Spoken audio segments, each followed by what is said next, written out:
All right, guys, so welcome back. We're session 2 of the AIME Mortgage Expert Workshop here in Fort Lauderdale at the Diplomat Resort. I'm really excited to talk with Matt and Lisa.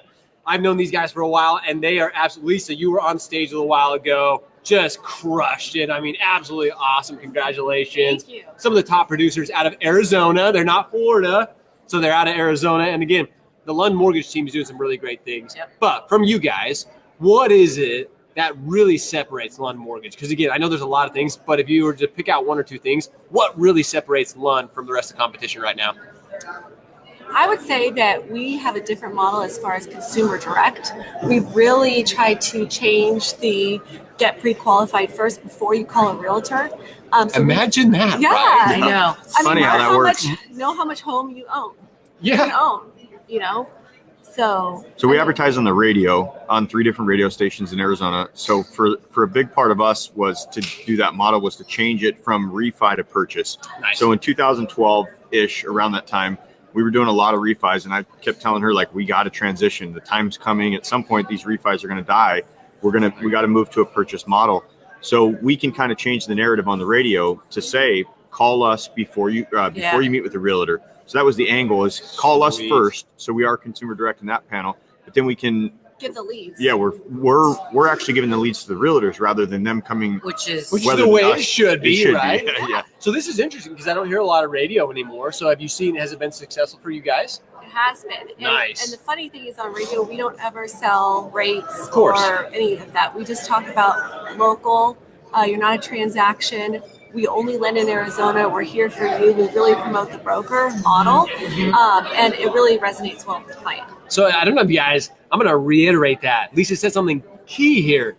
You don't sell rates on the radio. We don't talk numbers at all. It's all about people. This is a people, and again, you guys are crushing it in your market. Like, it just goes to show people aren't so focused on rate as much. We talk about rate. Yes, rate's important to an extent. But really, we're in a people-driven business. So when you focus on the consumer, that they're not just a number, that they're a name, that they mean something to you, that's why you guys are dominating. Absolutely. They want to be walked through the transaction. Yeah.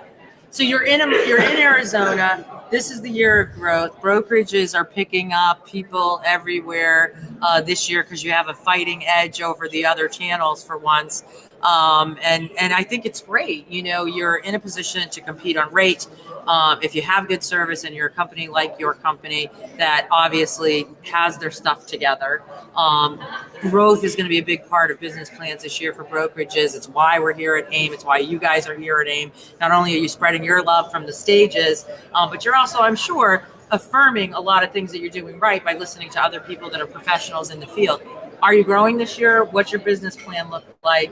And are you trying to pick up people, and who are you trying to pick up? Because we have loan officers that are watching right now that want to know how they might become a part of your winning team. Yes, we are growing, and that was a decision that we kind of went back and forth with last year because we do have our team and we have kind of our little niche. Yep. And so it was something that we had to think about, but we're all in 2019. We are growing. I love the broker channel. I've been a huge advocate. I've been doing it for 20 years and I believe in it. So the more LOs we can get over to help the consumers, I think is important. Yeah, and when they get there, so to take us through just what it looks like if they join your team.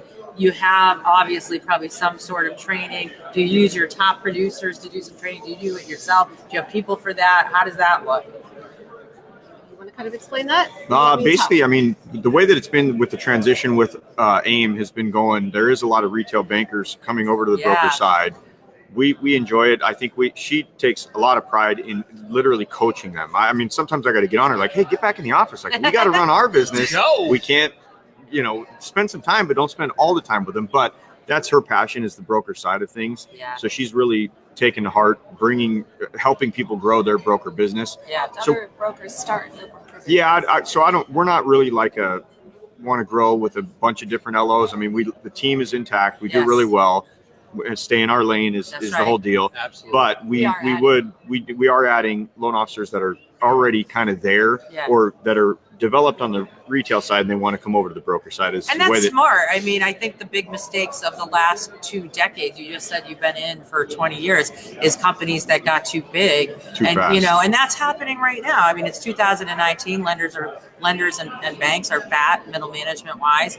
They can't, all, and that's, again, I'm probably gonna make enemies today on the show, but you can't all, you can't compete on rate if your margin's too thick. This is the year where it's got to be thin. So that's smart. You're going to pick the right people. You're going to bring them on board. If you love coaching, they're certainly getting, great value in you being able to be passionate about that part. Let me just tell you, so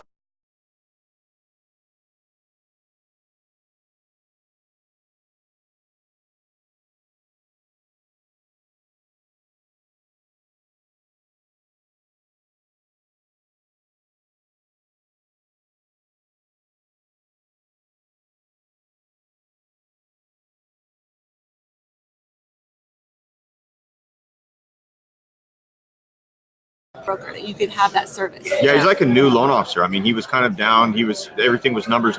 Yeah. We told him what we can do, and numbers didn't even really come into discussion. No. He just was rejuvenated, compensation. refreshed. Well, he's probably just appreciative that there's somebody there. I mean, I think as a salesperson, if you work for really good leaders, which I know you are, you wouldn't be up on that stage.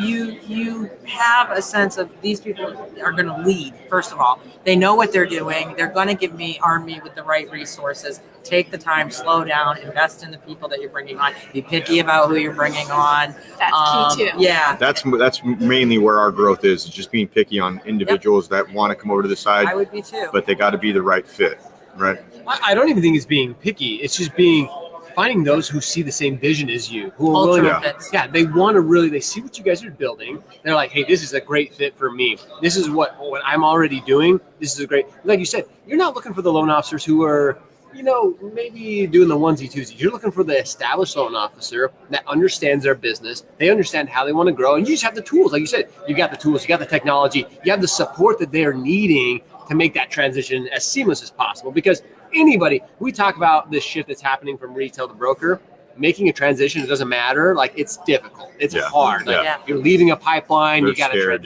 they're scared. They're scared. Matt, that's a great word. Like, fear. I think that's what holds a lot of people back in making that transition, because there's so many horror stories of like, oh, you're going to lose your entire pipeline, or you're not going to get paid on this pipeline, which you can't really control that. But it's just having great people like yourselves and Lund Mortgage who are like, hey, we're going to make the transition as seamless as possible. We have the process in place. We're ready to bring you on so you don't miss a beat. Well, that was really the discussion we had with him. He was scared, and I said, look, you maybe you do 6-8 loans a month, and now it's going the opposite way. When you come over to this side, we're going to help you double it. Not double it in the first month or two, Sure. but over time, Yeah. you will absolutely double it. We have the tools, we have the keys to success on the broker side of things. Follow our lead, if you will, and then you run from there. There Yeah. you go. Here's our brand and our vision. Yep. We've worked so hard to brand ourselves, and Yep. that's the other thing is we need to make sure that the people coming on see the same vision we have Yeah, for like our you said brand. earlier. Exactly. Yeah, it has to be a cultural fit. You also talked about technology, and so this is the year of technology. Josh and I spoke on Gary Vaynerchuk's Agent 2021 at the Miami Garden Stadium. We were lucky enough to be some of the mortgage experts that were picked for that. And I share that because nobody's more plugged in, right, to the social media and the social monetization. And it's a big keyword. You don't want to lose the human aspect. Yes. Like, I think there needs to be a really delicate balance that we don't go lopsided on that part. And, I think brokerages stand to do that really, really well this year. But you said he was amazed, this new guy, with your technology. Talk a little bit about what you guys are doing that's giving you that technology edge. Basically, just we're going to use Arrive. We have Lotus Soft right Awesome. now, which Nice. is what we have. Which That's is, very nice. We like to make it so the process goes smoothly, Yeah. and we can give the same. No matter how busy we are, I want to give the same service to our clients and don't miss a beat with technology. But we're going to get on Arrive as far as our technology. And that's one of the things that her dad founded the company, and then she took over in 2009. But her dad's always had that element of still meeting with clients. That's nice. He still wants to go out and physically see you, sit across Yeah. the table. So we try to do that on as many deals as we can. Yep. Obviously, technology's kind of changed that. Right. Yep. But if they still want to meet, we're ready to do it. It doesn't matter how much technology is involved. It's still a relationship-driven industry. They want that human touch. Exactly. Yeah. And that makes a great point because we should be using technology just to get that human interaction. That's Correct. what technology is all about. These talk of bots and the Amazons of the world taking over, like, even millennials, being a millennial myself, people are like, oh no, millennials they want to use their app. They want to buy a home from their app. Bullshit. Yeah. Like, they want to be able to discuss. They want to get hold of Matt. They want to get hold of Lisa and be like, hey, I'm new to this whole home buying experience. I'm not an expert. Help me out here. Yeah, maybe the first interaction is technology driven, Yeah. and then after that, they do want the human It's touch. gotta They be want to the know, combination. are you doing the right thing? Am I doing the right thing? That's Am I right. making the right decision? And Yeah. they're hoping our expert advice will tell them that. They want mobility, but at the same time, they want to really have that human experience, and they want to hear that human voice and know. have that. Yeah, And I feel like absolutely. millennials are very good at researching online first. But Yes. when it comes down to really going after it and buying that home, when they want to pull the trigger, Yeah, they want that human They do. touch. They still So they're do. going to Yeah. research you online first. That's Yeah. important to get, make sure your reviews are good and as much yeah, you have content social media on presence. online. Yep. So they're always going to research you first. But then when it comes to pulling that trigger and buying that home, they They're want still that going to human pick up the touch. phone and they're going to call and they're going to do great. Yep. Good. That's just it. Is like we have so much technology talk within the industry right now, but I think more than anything, it's distracting them. So having owners like yourselves who are saying, hey guys, this is what we're using, especially as they're transitioning over. Hey, these are the tools that we have found to be very effective. It's just so much more impactful, and it helps that loan officer make that transition a little more seamless when you already have the things in place, saying, hey, we already have here's the guidebook to success. Let us open it up. Let us show you what we're doing. And if you follow our blueprint, you'll be successful. Mhm. And then it's just helping them take action. Like you said, Lisa, Yeah. it's really just training them, working with them, helping them ultimately do Well, it. if anything with technology, at least it's shortened up the time frame. I mean, Exactly. nobody wants to wait 30 days to buy their home. No one. They want to be in the home as fast as they can. So technology has shortened the time frame, which is good, but don't lose the human interaction. I think is what we're all saying. I think No, 100%. technology is for efficiency. Yeah. It helps people be efficient, so you have more time to spend with that person. Yeah, doing the life So absolute balance. that's what technology you really That's need correct. to utilize it for, Yeah. is to Not to have a efficiency. robotic. So the loan process goes smoothly, so you have more time to actually really get to know that person, build a relationship with them. And that's one of the things I tell everybody in our office, as far as loan officers go, is try to connect with them, ask how their kids are doing, be in their lives. I mean, That's I had a right. guy that just called me an hour ago. Him and we go back and forth on Dodgers, Diamondbacks. It was through a mortgage thing. I've never met him. Yeah. So it's going to be weird when we first meet, Yeah. like a first date kind you of have so much you've talked about Yeah, but it's in just- that relationship. Yes, and I feel like standpoint. that's the key because It he's is. always going to trust me. I still talk to him. We still chat every day. Yeah. I've never met the guy. Did one loan with him, and we still interact all the time. Really- But that's just it. It's the human interaction, like Yeah. you guys keep talking about. This business is focused on it. Matt, you mentioned, I think that you couldn't have said it better, is that first piece of technology that gets them interested, that sparks that, then we got to take over. Yeah. It cannot be a bot.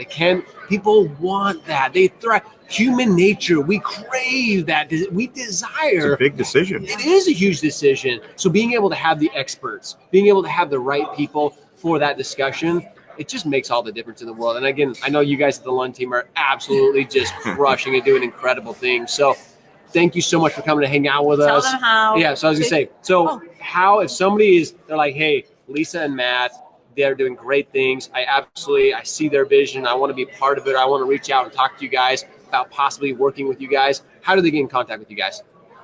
They can contact me. They can email me, Perfect. find me on social media. Do you want me to give my email? Yeah. Yeah. Okay, LisaL@lundmortgage.com. Let her That email easy. blow up. She's going to be saying Let to you the later, I phone don't know number. why I did that. Oh, phone Yeah. number is my cell phone is 623-606-6515. But There you I'm go. always open to talk to people. I say Great. just starting that conversation. Maybe you're not ready to make the jump right now, but getting some more questions answered. Yes. We can't answer them all right here. That's what a lot's going on. Yeah. We are Yeah. getting questions all the time about that. They're nervous about coming over, and Yeah. we're trying Even to if you want to calm the start your waters own on that. brokerage, I'm open to helping Yeah. out with that. And Yeah. You heard it. Which is answer any cool. questions. And that's Yeah. that's what these events are, and this collaboration is. Whether they're going to join you or not, if you have questions, you guys are an open book. Yeah. You're Yes. willing to share. You're Yeah. willing to help. And that just goes to show this mentality, this being able to collaborate and unite an industry, so powerful. That's the best part of these events is getting Dude. out and hearing what everybody else is Absolutely. doing, sharing best practices and that kind of And stuff. returning inspired and all of the above. We're going to cut these up afterwards. You'll get them. You'll be able to promote them. We'll all tag each other and send it out to a Awesome. million people. So it was super nice meeting Love it, you. guys. You guys are Thank freaking you awesome. very much. Yes. with your Congratulations. Thank you Always again for your having us in this. Absolutely. I'm gonna give you my Next cards. venture. Here. Thank you very much. Thank you Lisa, very you're much. incredible. And I know we'll get to see you guys a little bit later. Yeah. but That's right. You guys are awesome. Now you can eat and I can eat. Yeah, I know. There We're you all gonna go, run yeah. and eat. But guys, so Where you did get that out here? Did you get them somewhere else? no, I had to go to the Walmart. There's a Walmart down the street. I had to go find it. So Matt's talking about our Rockstar. Everybody knows I love to drink Rockstar, but yeah, I had to go finally get it at Walmart. So I wish they had them here, but anyway. Yeah. Exactly. Awesome. So guys, we just got done with the Lund Mortgage team. Matt and Lisa, as you guys know, good friends of ours, just doing absolutely the right things. And hey, Shelby, come here for just a sec. So we're still here live. Come on this other side. So Shelby Elias was on the stage a little bit earlier today. Absolutely crushed it. We don't want to take a lot of his time. He's going to go grab some lunch and hang out. You actually have your wife here, which is pretty cool. I do. Man. That's awesome. That's pretty exciting. Yeah. So you get to take some time, hang out with her. Mix a little business with pleasure. So that's always a good time. Absolutely. But guys, Shelby Elias, if you don't know him, he's with United Wholesale Lending and out of California, absolutely crushed it on stage today. Thank you. And this guy, if you don't follow him on social media, you have to. He emulates how you should use and interact on social media. Dude, you're just crushing it. Thank you so much, man. Dude, so many great things. That's awesome, right? Just want, Huh? The event. Oh yeah, it's phenomenal. Yeah. I mean, if you're an originator and you're not here, these are the types of events where you're going to really grow your business. 100%. It's just a little interactions, it's collaborations that you have Yeah. that just give you one little nugget that you walk away from. That's it. So, That's right. And then you can execute. absolutely. Brother, good to see you. Awesome. Nice Right on. to see you. Good Thanks to see you guys. for stopping in to say Yes, hi. absolutely. We're going to hang out a little bit later, right? Cool. Yes. All right, guys. So again, Shelby Elias, there's just so many people that you can take the opportunity to get to know them, to ask questions. That's why events like this, doesn't matter, they happen all over the country. You just got to be willing to take the time to invest in yourself and go to these different events, whether it's AIME, whoever it may be. I know FAMP. We talked to FAMP yesterday, the Florida Association of Mortgage Professionals. They're putting on a great event. So being able to support your local chapters as well is always a recommendation. So Awesome. I'm going to pull up our feed here. And then next, let's see.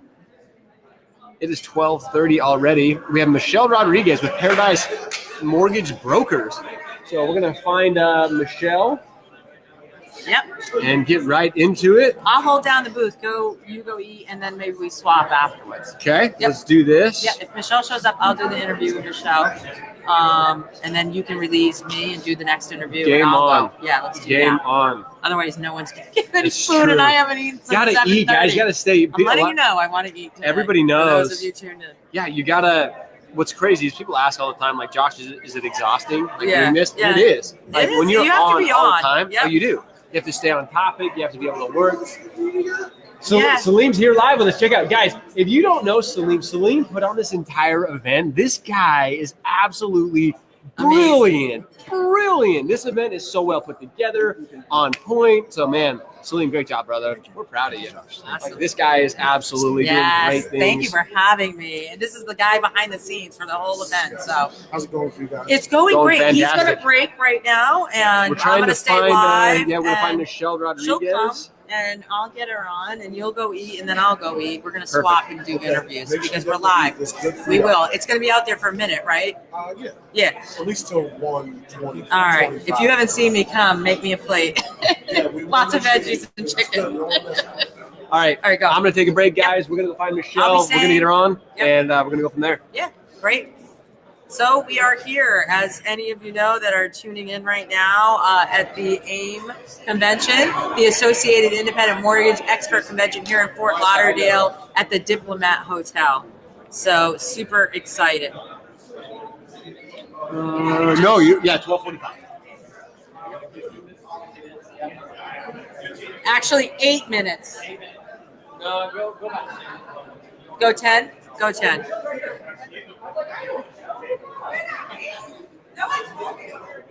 Have her do it with me. Yep. I'll do it. Okay. Go. Michelle, she was actually at age 2021. Yeah. Oh, yeah. Hi. And I became your fan the other day. Oh, it's so nice to meet you. All right, we are live right now, and we are Good on. Lord. We are mic'd. Okay. Everyone, this is Christine Beckwith coming to you live on Shred Media from the AIME convention, and I have Michelle Rodriguez here. She is going to get interviewed for a few minutes. We're going to dive in and ask you. I know. Have you had your lunch yet? Okay, so you're good at I don't least. either. That's a good thing. So obviously here at the convention, she is a broker, Paradise Mortgage, and we're going to dive in and ask you why AIME, why do you come? Then we're going to talk a little bit about your company, what you stand for, also about technology, like where you're at with that. So let's start with AIME. Why AIME? Why here? Well, everything. Whenever I started following AIM, they became we have the same goals and the same mindset. So, pretty much, we just align. I found myself aligning with them, and everything that they stood for is better for the consumer. What was better for, basically, to me, becoming a broker was better for my client. Yeah.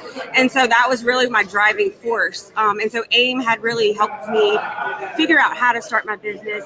And really that's my why, is to to give my clients a better experience. That's awesome. And so when you say, okay, so we obviously know AIME is an association for brokers. Mm-hmm. You knew it would give your client the better experience. Expand on that. What do you think consumers are gaining by giving their business to, or even loan officers that are migrating now towards brokerages, which is happening? What are they gaining in a brokerage? Where do you have the edge? Oh, everything. I mean, there is not a single aspect that I don't have the edge. I have faster turnaround times. I have more direct connectivity to my underwriting team, to the CEOs of the company. I mean, I literally can call them. I have access to the best technology. I have lower rates. I have no fees, and I make more money. Yeah.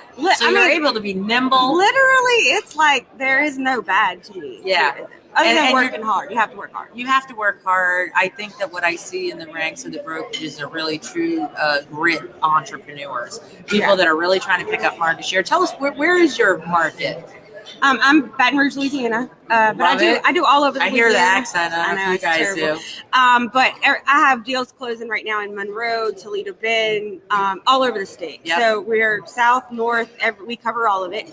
Born and bred in Louisiana. I've been a loan originator most of my life. My family was in the business, so grew up in the business. And then for the first time, I had gotten to where I was almost to where I was like, I want to maybe just be a stay-at-home mom, like.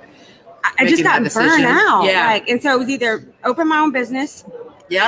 So or do this. And it's actually put that fire in me, because I was able to help consumers again. Instead of where I felt like it was like pulling teeth to hurt them, really. So I just got myself super focused and really willing to do whatever I had to do to, drive the consumer to have a better experience. That's awesome. And are you growing in that market? Are you looking for new loan officers? Yes. So we are waiting on to arrive. Yes. Yep. So I'm hearing that a lot today. I know. That's awesome. I know. That is where that will be the foundation. And we plan to grow with Arrive. So that's awesome. That's something we want to put in the time and effort to help grow the format of the system. So I put a target date as June 1, where I'm looking to hire a few new loan officers and some assistant and support staff. So we're going to have all that in-house, we decided. And so, June 1's our target date to have new. Tell everyone, who are you looking for? What type of LO are you looking for? What's the culture at your company? What would be the perfect fit LO? Somebody who wants to do the next best right thing. Like we are really driven on doing the right thing, whether it's, and I'm my own person, so I'm not really driven by the mass of other people. I try to help every single person that I come into contact with. So somebody who's just really driven to help people, and coming from the right place. Just you want to do the right thing and try to help people as best as you can. We are ultimately selling a service. We provide a service. We don't really sell it, but we are providing a service that allows us to really change people's future. And so to me, if I can give any kind of advice or anything to anyone who wants to get in the business, is when you have the right heart and the right mindset, and then you put your goals and your focus on helping other people, you will succeed. That's awesome. I mean, I've been hearing it over and over all day. We've been doing interviews with great brokerages, and everybody kind of at the core of like who they are is, I think, this community, this AIME community, like, one, you're showing up for this. Let's just start there. Right. You're investing in your own education. You're investing, I'm sure, sitting in that room, there are a lot of things that you knew when people are saying them, but it's affirming, right? It's affirming what you know, and you're saying, okay, I'm on the right track, I'm doing the right things, and also some nuggets of new stuff that you're learning, which is positioning you for your June 1st recruiting launch and growth that you have for your market area. To me, like I had closing on Monday, closing on yesterday, I have closing tomorrow. Like it took a lot for me to be here. I left my house at 3 o'clock in the morning to get over here. We'll fly. We'll get home at 1 o'clock in the morning. So hashtag hustler. We are like, but this is what I get to meet the presidents of the companies who I'm working for. I get to work one-on-one with some of the best producers. For your brokerage. When I have these friendships and these camaraderies where I can give Chris Griffith some loans and we can work together collaboratively, I'm only better for my client. So ultimately, everything I do right here is to better the experience for my client. If you're just tuning in right now, I'm here with Michelle Rodriguez, and we are interviewing her. She is at the AIME conference. We're in Fort Lauderdale at the Diplomat Hotel. You know, there's a resonating sound that I get of community here. I'm really impressed. I mean, I'll just tell you, I've been, 30 years in the mortgage industry, but the last 21 have been in retail lending. So I'm kind of like the enemy, but not really, because I was a broker at one time, and I am for this industry. And I'm here for a reason. I'm here because I know that you guys are growing. I know that this is where it's at. I love what Anthony Casa stands for. I love what Matt Ishbia with UWM stands for. I love what you stand for. Entrepreneurial, business growth. I mean, you represent what the brokers here are trying to do, a sense of community. Let's learn together. Let's grow together. I keep hearing arrive, again, what you're saying. So to kind of wrap it all up, first tell everybody where they can get a hold of you if they're interested in joining. Again, say where you're from, what your market area is, and how they can reach you. Okay, I'm the whole state of Baton Rouge, Louisiana. Well, the whole state of Louisiana. I reside right outside of Baton Rouge. You can find me anywhere. I am on every social media channel. I am on Facebook at Michelle Rodriguez, Instagram at Michelle Rodriguez, at Twitter, Emrod Loans. I'm on LinkedIn. I am on Snapchat. I am on Google. My Paradise, www.paradisem.com. You can call my number. What's your hashtag? Paradise Mortgage. Oh, Paradise MB. Mm-hmm. Paradise MB. Yeah, so you can literally find me anywhere. I'm always available. And you and I meet on the airwaves a lot with our posting and everything we do. So I'm always on. Awesome. Keep up the great work. I know you're going to grow. There's no question. You're excited. You have a great brand, and we're going to see that market grow. So thank you so much for being with us today. Thank you all for having me. It's so nice to have you. I'm going to give you my card. Awesome. And very nice to meet you. Thank you. All right, great. So you heard it there. She's great. She's growing her market area. She is a broker that is here to learn from the AIME people. She came to meet the presidents and the leaders of AIME and to help build her brand and her brokerage in her area. So it's super, super exciting. Next up, we have Joseph Dion and Christian Lopez from Hope First Lending. And then behind them, Chris Griffith. You are going to want to tune in for these guys that are coming up. Because they are definitely going to bring it, and they're going to talk about their product and their brands, and that's super exciting. And so let me just do a clock check. We are ready to bring on Joseph Dion and Christian Lopez. Come on over. If your cohort is not here, it doesn't matter, because you and I are going to hang. We're going to do it, all right? Yeah. That's awesome. Christian actually stayed behind was just announced president of organization MBRAG and had a huge event today. So he had to stay behind. Yeah. So it's huge. It was an awesome event for the community of the realtors that we work with in Central Florida.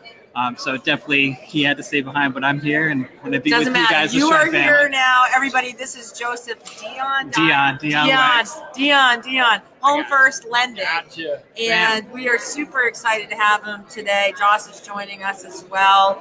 And again, next up is Chris Griffith. I'm actually going to hand the baton. I'm going to give you my card. Oh, all right. Fantastic. Josh is going to bring you through this interview. We're kind of playing. We've been up here since 7:30 a.m. live. We've done back-to-back all day, and the only hope of any food today is this moment. Right now. Yeah, it's at lunch. We just traded off interviews. So good luck. Fantastic. I know it's exciting that you're here, and I'm glad you're here, and thank you. And I'll be back for the next interview because I'm not Here we gonna go. do that. Fantastic.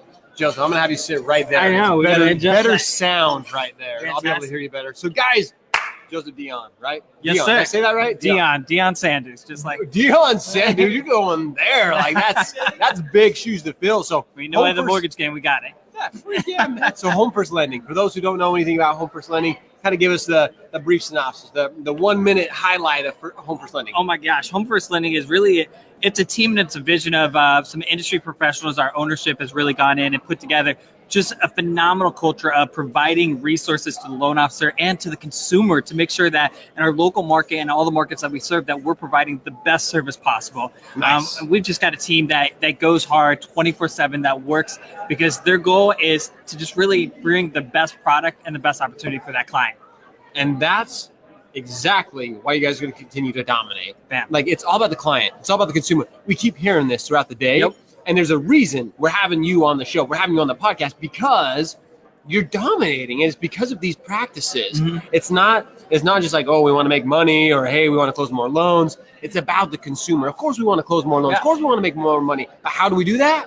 Taking care of the consumer. Absolutely. Like, that's our focus. The money, the closing more deals, making money, that's the byproduct of taking care of the consumer. 100% agree. And you have to, if you don't focus on that, you're toast. Like, Yeah. the people will surpass you. Absolutely. There's so many loan officers, so many individuals within the industry right now that if they don't change their focus, Mm-hmm. not just technology wise, not just all these tools that are out there, but if they really don't start focusing on the consumer and how they need to be the expert. You know, I was hanging out last week with Barry Habib, and Barry Habib talks about being the advisor. You have the advisor. You have to be an advisor. It's no longer just being a loan officer. Mm-hmm. That title's gone. Nobody can. When somebody says, if you introduce yourself as a loan officer these days, people are like, Okay. who cares? Like, yeah, whatever. You've got to be a wealth advisor, a wealth manager, whatever you want to call yourself. Mm-hmm. But that's really what we're doing. We're helping people with the biggest financial decision Absolutely. they're ever going to make in their life. So what is it that Home First Lending is really doing to really dial in with their loan officers? How many loan officers do you guys have? So, I mean, we've got about 20 altogether Okay. as a whole. To dial in with their loan officers, one of the biggest thing is you kind of look at the marketplace and you look at what it is, and you go to a lot of these different shops, and, you know, as we recruit and as we brought on loan officers, we hear the same thing over and over. I get no support. I get no help. You know, oh, I've got to spend all my time focusing on this, and this, and I'm not doing income producing activities. Yep. So, you know, one of the big things that we really focus on is, we're going to take some of the best minds, you know, Zach Blesnick, which is VP of Marketing and Sales, one of the best minds here when it comes to sales and marketing and growing your business. And he's going to open the playbook. Like, it's not you know, granted, it's our company, but we want to share, we want to foster, we want to make sure that every person is winning. The only way you do that is you open it up and you say, hey, do this. Like, I'll give it to you. Here's the 100%. roadmap. Just do it. And then the other side of that is the operational piece of it. You know, I talk to so many guys, and they're, you know, I've got to send out my own disclosures. I've got to I don't do the volume to process, you know, to have a processor, so I have to process my own loan.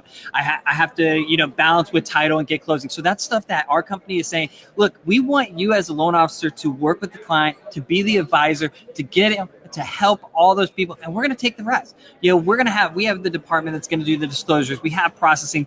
If you do one loan or 20 loans, you're getting a processor with our company, and those little things are important because it helps you focus on growing your business, and it helps, you know, be able to go to like events like this. Absolutely. So that you can learn, because if you have to process 5 loans every day, you can't pause to go to an event like this. You can't pause to go to a real estate event or to go to those offices because you got business and pipeline. You're going to ebb and flow. Yeah.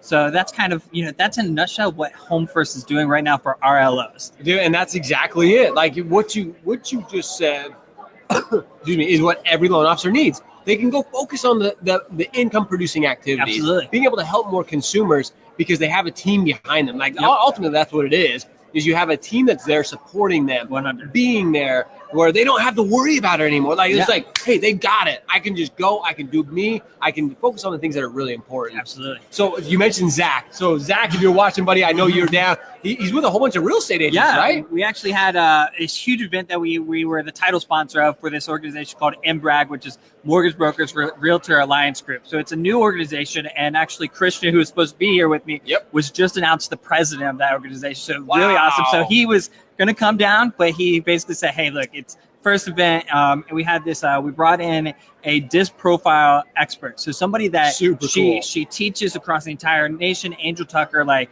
she cost a lot of money, but we flew her in from San Diego for, I think it was a 4.5 hour training for realtor partners. And we opened it up to the entire realtor community. It wasn't like, hey, you have to work with Home First or anything like this. This is a separate. Just want you to come down. We want you to come and learn. I think they had close to 125, 140 realtors. They were sending me little pictures today. I was so honored and like excited. I wanted to be Zach there. just commented, "Yo, what's up, Zach? What's up, Jordan, Zach? Where you at, dude? How'd it go? Let's hear how it went, dude." But no, that's just it. But you, Home First Lending and Zach, you're just educating them. They didn't have to work with you. You're giving back to the community. You're serving. You're educating, and that's what's so key about it. Like, it doesn't have to be about business all the time. If you're just asking realtors for business all the time, and you're not giving back, it's a lot of reciprocity. Like it really is, and I think that's.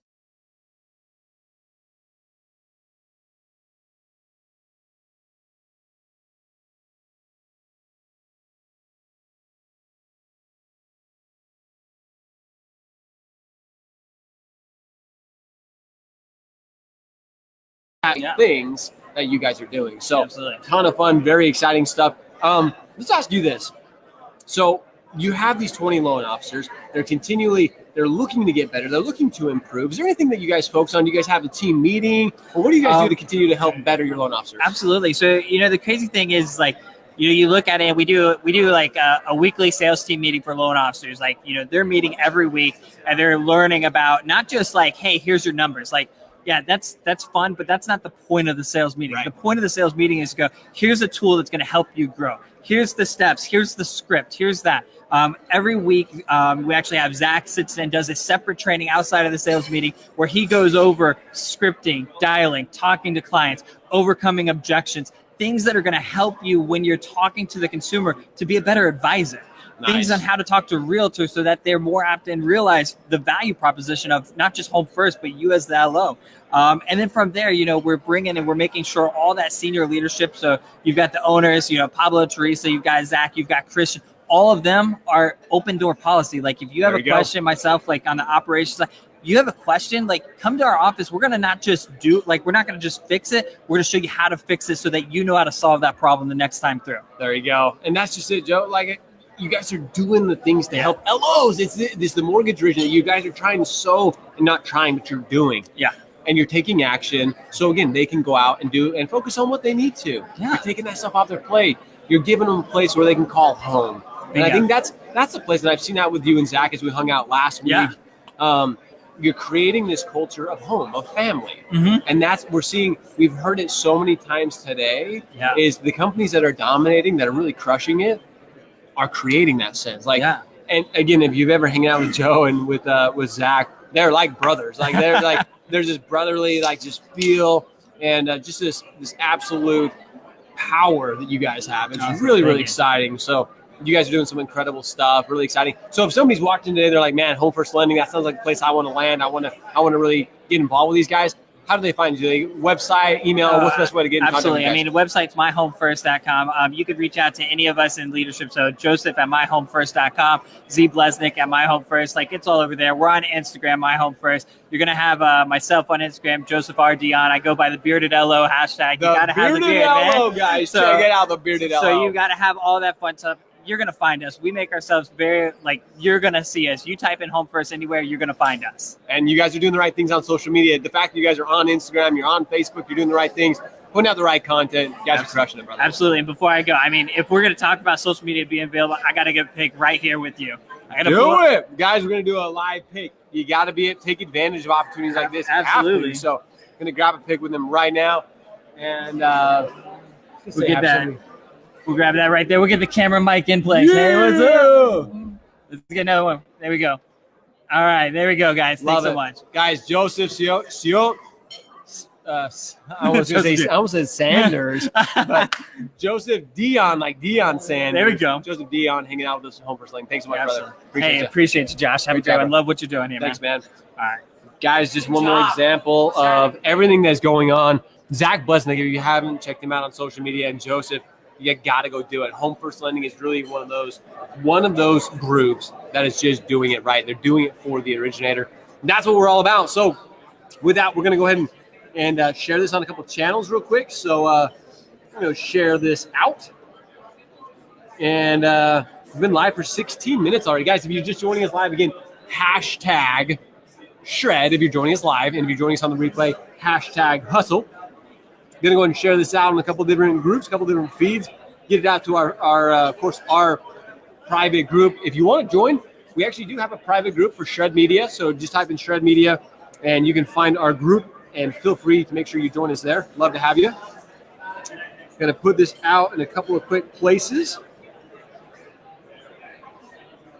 And again, guys, if you have any questions, if you're hanging out with us, if you're just joining us now, we have Chris Griffith, probably one of the most passionate and controversial people in the entire industry. So if you want to hear Chris, comment Chris Griffith. Comment Chris, hashtag Chris below, because it's about to get crazy. If you've ever heard Chris, he's probably one of the most passionate people in the entire industry. He has a great, his mortgage company is Debt Does Deals. There's a whole story behind it. But there he is right there. Come on in, bro. Sure, someone said something. No, bro, we're going right into this. Let's do it. Guys, the infamous, the absolutely infamous. You know you are, bro. Probably. I'm okay with that. Probably. Guys, Chris Griffith. If you don't know him, you're about to get to know him. He's full of energy, full of passion. I think more than anything, Chris, you and I were having a conversation yesterday, and the passion for you is probably, and I can say this, I've talked to a lot of people, your passion runs deeper than almost anybody I've ever met. For everything you stand for everything you stand for, not just as a person, but what you truly believe you are accomplishing within the mortgage industry. It's powerful. Like it's helping people see their true, like what they're capable of. So it's really, really exciting. So before we get into all of the Chris Griffith, if you guys don't know Chris, tell us a little bit about Chris Griffith, Debt Does Deals. Give us a 1-minute highlight of who you are, what you're doing. Christopher Griffith, Debt Does Deals. Who I am, what am I doing? I'm a nobody. I'm a guy with an opinion. I'm a guy with a mission. I'm a guy with zero fear. I'm a guy that listens to a message that very few other people hear.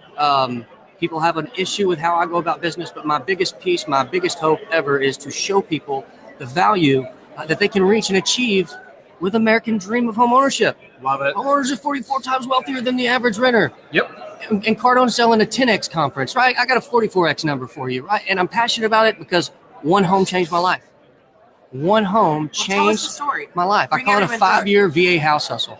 So here's how it happened. In Colorado in 2012, with zero down on a VA loan, I bought a short sale for $332,000. I rehabbed it with about $115,000 over about 5 years. And I sold it for $810,000. 5 years, Crazy. One home. I pulled 364 out at year 3 with a cash out refi, and I deposited 147 at sale. 5 years, one home, $500,000, all profit being tax-free. I create a black hole of suction for value to come through my primary residence because all of the other benefits that exist in secondary and tertiary manners around that asset. And I truly believe that it's the lowest common denominator to changing your financial prospects in America. It's the primary home. It's your mortgage, right? And the cost. People are tuning in right now. They know we got Chris I say Griffith that all like day Chris long. Griffith is coming on. We've been saying just I'm not FYI, saying any it's going- negative things today. All No, positive. it's not true. I want to, first and foremost, if you guys don't know, That's an amazing story. very passionate about veterans as well. A veteran yourself. Thank you so much for your Yes. service Yes, to our thank country. But you are passionate about veterans, I am. not just about them in general, but about helping them, understanding their benefits, what's available to them. Yeah. Let's talk to that for just a minute. People are Would saying love it's to. about to get rowdy. That's what It's they about to get rowdy. So when it comes to the VA loan, this is the Cadillac of all loans, in my opinion. There is not another real estate-based debt in existence on this earth that allows an individual to accomplish more in a bigger, better way. The problem I have is when lenders come in and they begin to molest the debt that they're achieving for the consumer that earned the entitlement. I'm talking about someone who truly earned access to an entitlement here. I'm not talking about down payment assistance or all these other things that are great and they matter. But when you take people, veterans, and you're seeing lenders target them as a class, even though they're not a 100%. protected class, they're targeting veterans because of the profitability that those loans deliver over the other counterparts of the products that they're originating and servicing. And in my opinion, they're literally using an earned entitlement for veterans to subsidize their poor business model. Yeah, It's true. And last month that became, what Chris is talking about right now. If you have been living under a rock somewhere, And I'm not in the broker world, but I'm in the broker world. It caught my attention. I tuned in. I watched what was happening. It became a front page story on Housing Wire. And we're not going to name any names, but we're going to just say this. You know, Chris is a veteran. So nothing could be more near and dear to him than to protect. And of course, and it should be for all of us, we've been through this shit 10 years ago. Let's just say it like it is. Anybody that's been here, you know, we all got dragged down in the mud with what happened 10 years ago. There's no room for that now. And we have to stand up for that not happening. And so tell everybody that's tuning in right now, you know, you're a broker, you're here, obviously you're passionate. That just comes, I spent an hour with him. I literally didn't want to talk to anybody else during the networking last night because I was so tuned in. Me, him, and Clayton Collins, by the way, in a little triangle, having like a whole conversation. But tell everybody why brokerage this year? Why AIME? Why now is the time for this? I'll tell you very, very simply and clearly. When it came time, I was with a family company, Nationwide Home Loans, great family. My stepfather's my mentor, business mentor, spiritual mentor, great man. A broker's broker. This guy's been around for 30 years, but guess what? Industry got him, and it breaks my heart because I saw a man who was a broker's broker go non-del and then full delegated. And I got over there, and it wasn't right for me to take his ship, even though I would be a captain of it later. It wasn't right for me to captain his ship. And I had to tell him, look, if this is the route y'all are going, I'm okay to swim to another port here, but I have to get off the boat because of 3 reasons. My consumers are not getting what they deserve. My employees, too. Number 2, the ladies, the men that dive on grenades for me daily and give me the opportunity to deliver on what I tell people, they were not being served properly either. And then 3rd, my family. While I was stuck in the retail channel, I was transactional by nature, and there was no way to achieve anything better than that because I did not provide enough value. I was robbing from my consumer, I was robbing from my employee, and I was robbing from my family to exist in a transactional nature until I got to the point to where I was ready to walk away from the industry completely, or I was going to blow it up. Yeah. And you blew it up. And here he is now. Like a life, you should have like a whole show. Like this should be like HGTV. Doesn't have anything on anybody to follow you around with a camera and capture this. But I love the passion. Someone just wrote, you know, love the passion. And actually, I'll tell you who someone is. It's my national sales manager who's tuning in, who has a huge national following. She loves your passion. Thank you. You know, and it's true. Everything you're saying is true. That's what intrigued me last night is so many people sometimes are off put by the loud speaking person that's going to grab the microphone and say, but you got to listen. You've got to listen to what is being said. Your volume does not scare me. Your trajectory of your words don't scare me. What you're saying matters, and what you're saying is truthful.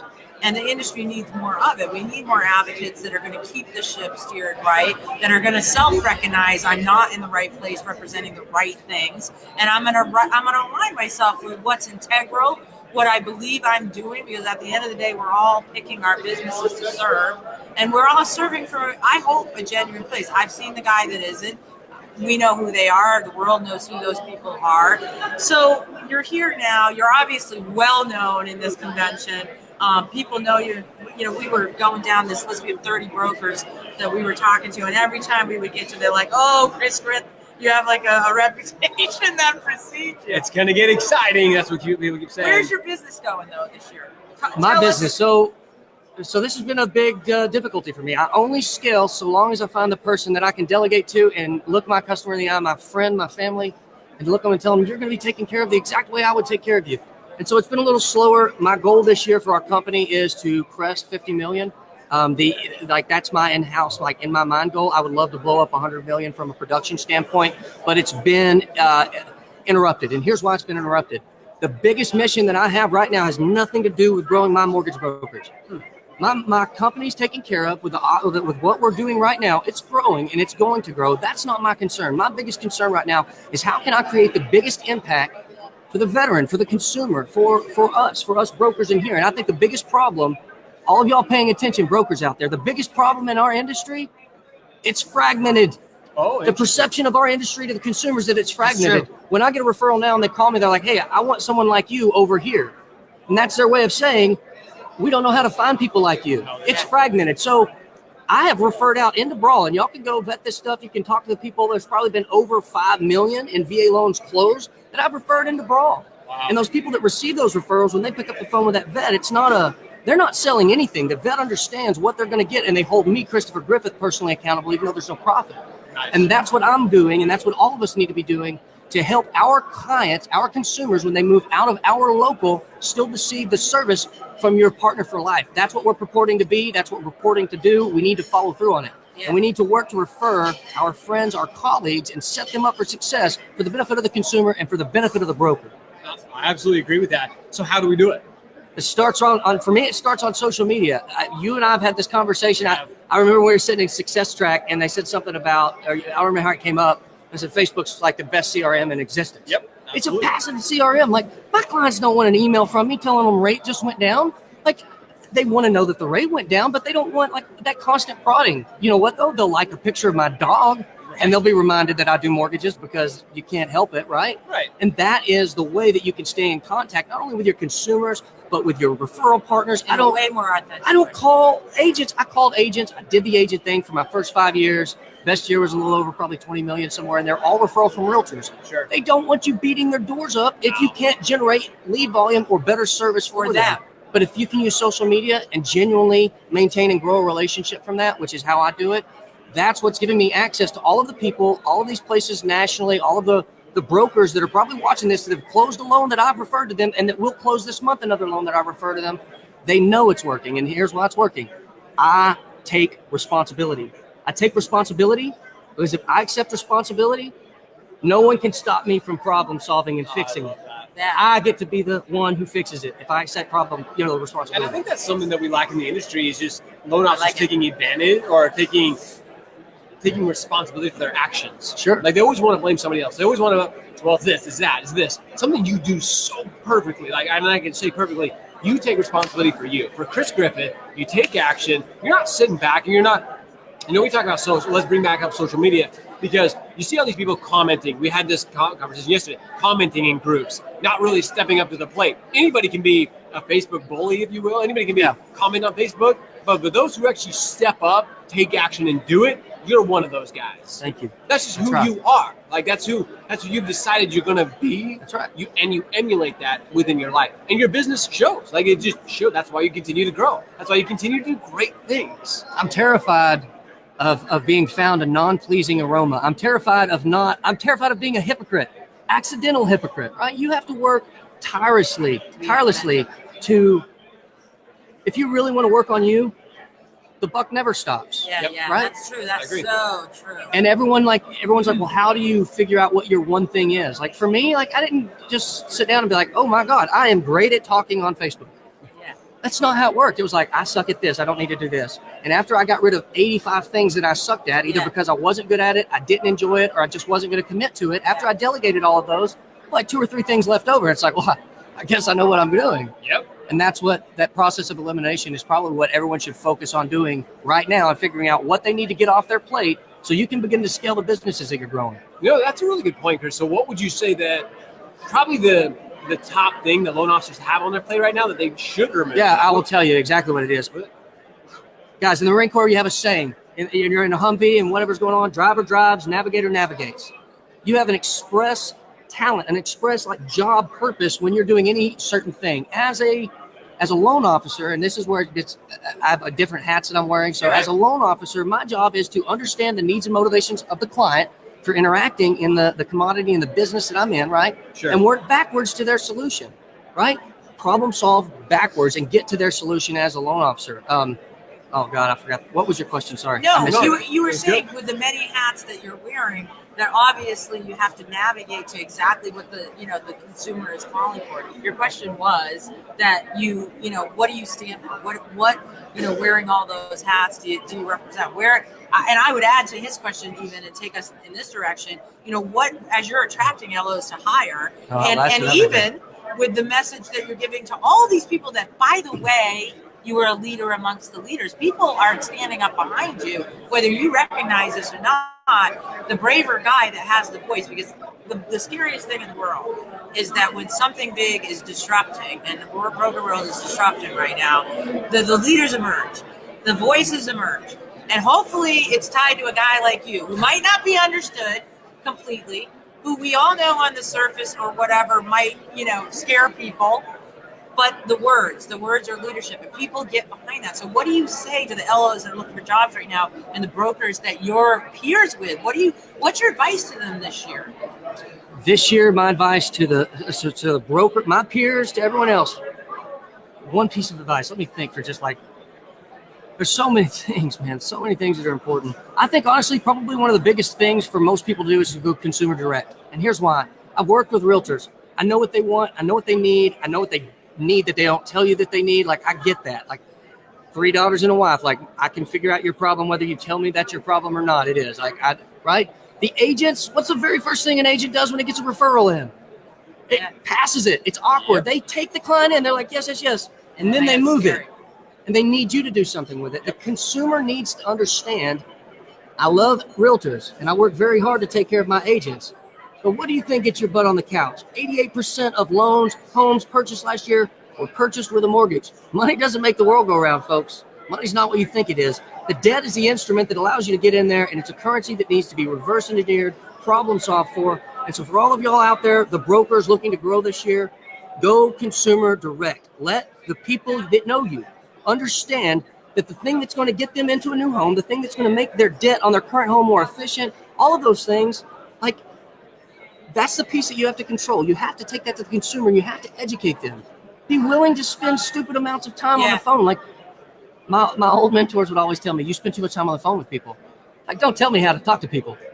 You lose right there. You're fired, right? But create relationships with the people that you're wanting to serve. Bring them value. Show them how to use the stuff to accomplish the biggest opportunity of their life, because that is what the single family home is, the owner-occupied residence, for the majority of every person in America. The majority of retirement assets. Do you know where they're found? And by going consumer direct, you're then putting yourself in a position to refer the business back to the realtor. Exactly. And you take control. You take control. So you take control. You can be accountable. You can be responsible. Yeah, it's crazy, Chris. You have this following. I know you always say that, you're very humble about it. I'm a nobody. Nobody knows who I am. You are. You have this following. You have this impact in people's lives. And love you or hate you, because you got your haters. We all have our haters, which is okay. Katie gave me a hug, though. Hey, there we go. just for the record. You're passionate. You can't see the passion that you have just hearing this conversation. Again, look at Donald Trump. Let's bring that up. Half the country hated him. The guy's president. You're doing great things. You stand behind what you believe, which is more impactful for the industry right now. It's what we need. We need more people standing up. This is what I believe. This is what I'm supporting. I'm going to go all in for my blood, sweat, and tears. Cannonball. And that's who you are. Knees to chest. Don't hold back. All in, baby. It actually emulates what Anthony Casa is doing. Anthony is very disruptive. People that don't understand what Anthony's cause is on the surface and can't get below that, listen, nobody's loving him on the lending side right now. But I think there's a lot of people that respect him. And I think when you stay true to whatever your voice is and you say that hard, but you say it authentically, it's good. It's okay, because you're going to have the right following and you're going to have the people that really are going to benefit from your message. And they always say, it's so cliche, if you don't have haters, then you are not doing something right. I try to tell everybody, listen, I hear you. You tell me that you have an issue with me right now. And what I'm going to tell you is, wait until you decide that you like me, because then it's really going to burn you up. And that's what happens. Andrew, Katie, Scott Groves, all of these guys, these retail guys, all of you out there listening right now that are retail, I love you. I don't want you to stay in a position that I think is bad for your consumer, your employee, and your family. And I'm not trying to hurt you or tear you down or cause disruption to your livelihood. I'm trying to show you better, because I think that there is better. And I don't think that a lot of y'all understand the changes that are occurring right now. They're massive. They're industry changing forever type things. And for the retail guys that aren't on board yet, that are missing it, the Andrew Katie's, when I talk pointedly, y'all have to know I'm speaking to myself. I missed that boat. I closed a VA loan with one of those stupid margins. I did that. Yeah. That is the thing that I'm always fighting against, who I used to be. This is like gold right now. Absolutely. Like absolute gold, because we're all talking to ourselves. I think what Anthony stands for is talking to himself. Like I had to, on my podcast the day after the S hit the fan on Facebook, and that had been pre-planned for him to be on my podcast. And I thought, oh great, what am I going to do? Is this going to be controversial? And I said, this is perfect timing, because I have an opportunity right now to get everyone that's watching him past what they believe. Here's the problem with the world. We were on Gary Vaynerchuk's Agent 2021 speaking platform in January. Why do I say this? Because right after that happened, he had a title on a news podcast or on a social media post that was anti-realtor. The title was anti-realtor. The content was pro-realtor, but you had to get past the title. And here's where you get misjudged, and Anthony gets misjudged, is you need to listen to the message. You need to hear what's being said. I hear you. I just want you to know. I hear you, and a lot of people hear you. So stay true to that voice, because I think that's exactly what we need. Is there's so many scared people out there that are rebelling against noise and rebelling against titles. I had to defend when that happened to Gary Vee, not because Gary Vee put me on my speaker. I wouldn't have said anything if I disagreed with him, but because I was said, read what's being said. Listen to what's being said. So, I have to say that with you, because I think that correlates, and I appreciate it. And I really believe that what you're saying Hold me is accountable. an important message. Y'all are public. Like the thing I love about social media is the placement and access it gives you to like the who's who in the industry, right? 100%. Like you can comment on Barry Habib's post and like Barry's going to probably comment back, and that makes you feel super good. It gives you value you can get from it. And what y'all are doing to give people like me, a nobody, truly, and I am bolstered every time I hear myself say I'm a nobody, because truly, like, that's who I want to go out as. Like, I'm going to do a couple things here in the next couple of years. They're going to just baffle people. I truly do not care about money. Casa's story, I love Casa. And I love him even more after hearing that story. I didn't realize that, but I grew up poor. You heard that on my podcast. I did. I grew up poor. See? Yeah. My dad's a framer. He built the homes that the millionaires built, and he never was able to capture that talent for our family because of the debt piece, right? Like, I love what we do. I'm all about it. I love what y'all are doing to give somebody that has a true passion an opportunity to change some stuff, because there's a lot that needs to be changed. Yeah, I was shocked Change when coming. Anthony actually said it, not because I didn't know that about him, but because I realized right in that one moment his humility. Yep. Like, Absolutely. Where there's it comes so from. many, I know so many misjudged leaders that people are like, oh, we all love to hate the guys that are doing good, right? Because they must have more money, they're cuter, they have teachers' pet, they got the backing of the company in a different way. I've been a competitor my whole life. I've been in the number one position. I've been judged before people knew me. I've had haters. I have haters right now that are probably tuning in because they want to see what the hell I'm doing. And you get that, right? I mean, we're probably like the male-female version of each other in some weird way. But when Anthony said that, I may have been on a fence at that point myself.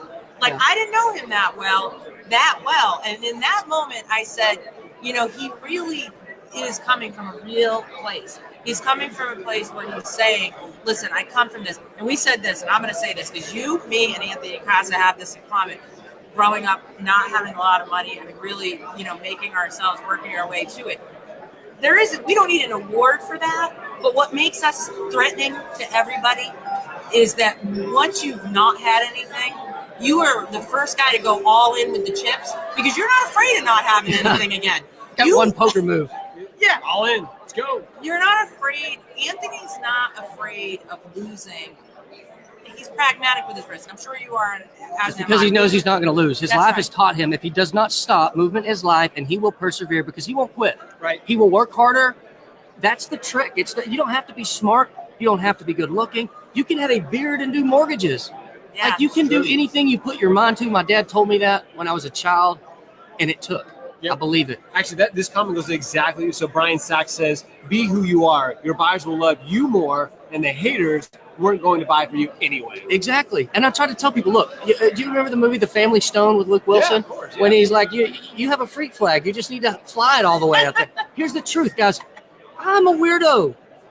And on Anybody so who many knows different Chris ways. knows he is, but you're you. Like, that's it. But if I fly my weirdo flag high enough, guess who finds me? Weirdos like me. People like me, because whether you realize it or not, there are a lot of people out there like you. People want to do business with the people that they like and they trust. And if you're willing to be visible, if you're willing to be authentic, if you're willing to take a stand, right? If you're willing to plant a foot, That's something people love, especially veterans. And small percentages do that. Small percentages will take a stand. I've been pushed in corners at times where I had to make a decision on taking a stand or crumbling. And to me, I don't know, I have autopilot in that way. I think you have autopilot. I think Anthony does. Like, it goes into auto and it's going to come out whether no one's stuffing that in a box. So this is awesome. If you're just tuning in, we're here right now with Chris Griffith. About to wrap up an awesome interview. Definitely watch the playback. He is here. He's real. Anyone that knows him, Debt Does Deals. We are at the Associated Independent Mortgage Expert Conference here in Fort Lauderdale at the Diplomat Hotel. Convention's going on, hundreds and hundreds of people. Chris is a standout leader amongst mortgage brokers. He has a voice. His cause is this cause, which is growing the brokerages this year, defending what they stand for, making sure that people know that they are authentic, they're giving good competitive interest rates, they're real, and they are the good guys, and saying that really loudly. And fly your freak flag, by the way. I was going to say, you know what, guys, this was one of those sessions with Chris that is absolutely top notch. I mean, Chris gave some incredible nuggets. You can see his passion, if nothing else. You can feel his energy. Hopefully it motivates you as well. So chat, we got a bunch of people on this right now. Get some hearts up in here. I want to see some hearts flying for Chris. They got some fire Fly on your, too. And they need a middle finger, like a reaction, like because this was absolutely, this is very, very cool. Chris Griffith, ladies and gentlemen, it's so great to have you hang out with us for a little while. We appreciate you. We love you, man. Tell everybody before you walk off how they can get a hold of you if they want to get a hold of you. I mean, your name is on your social media, right? So it's Chris Griffith on Christopher Facebook. Griffith is who I am on Facebook. Debt Does Deals is the name of my company. We're on social media just about everywhere. Also, Facebook is probably our largest platform because I can use it a little bit better to educate people. But I've had the same cell phone number since I was 15 years old. It's the number my grandma calls me on from the nursing home. If you want to get a hold of me, I'm not hard to find. Do a bad VA loan, I'll find you. On that note, we're gonna wrap it up with Chris. Thanks so much, brother. Appreciate you. I love you. Thank y'all for having me. Guys, again, if you haven't noticed, Oh Chris, my God. Chris, looking Yeah. so much that's fun. That's the second one. See, you can't not be attached to me after this. Between last night and today, right? Someone left their card. I'm taking mine though. Yeah. Okay, that's a good point. Out. I'm gonna think of who guys, that was. again, Chris just did an incredible job. We appreciate him That hanging out was with us for so a few cool, minutes. right? Tons and tons of fun. Next up, we've got Jeffrey Weller and Kristen I know, Eckert, Jeffrey Todd Weller. Haynes. They better be Coast to bringing coast it. more. Yeah, They I'd say better be after bringing it. Chris, like it's hard to follow that up. But real quick, I got a comment in here. Yeah. Danielle Drummond, I'm renewing my lending license. I'm a consumer of home style renovation gone terribly wrong. Current in my mortgage payments, but facing foreclosure. Wow, Danielle, I'm so sorry to hear that. Lender made some mistakes, didn't follow guidelines. Contractor took money and didn't pay stubs. Know the loans you sell.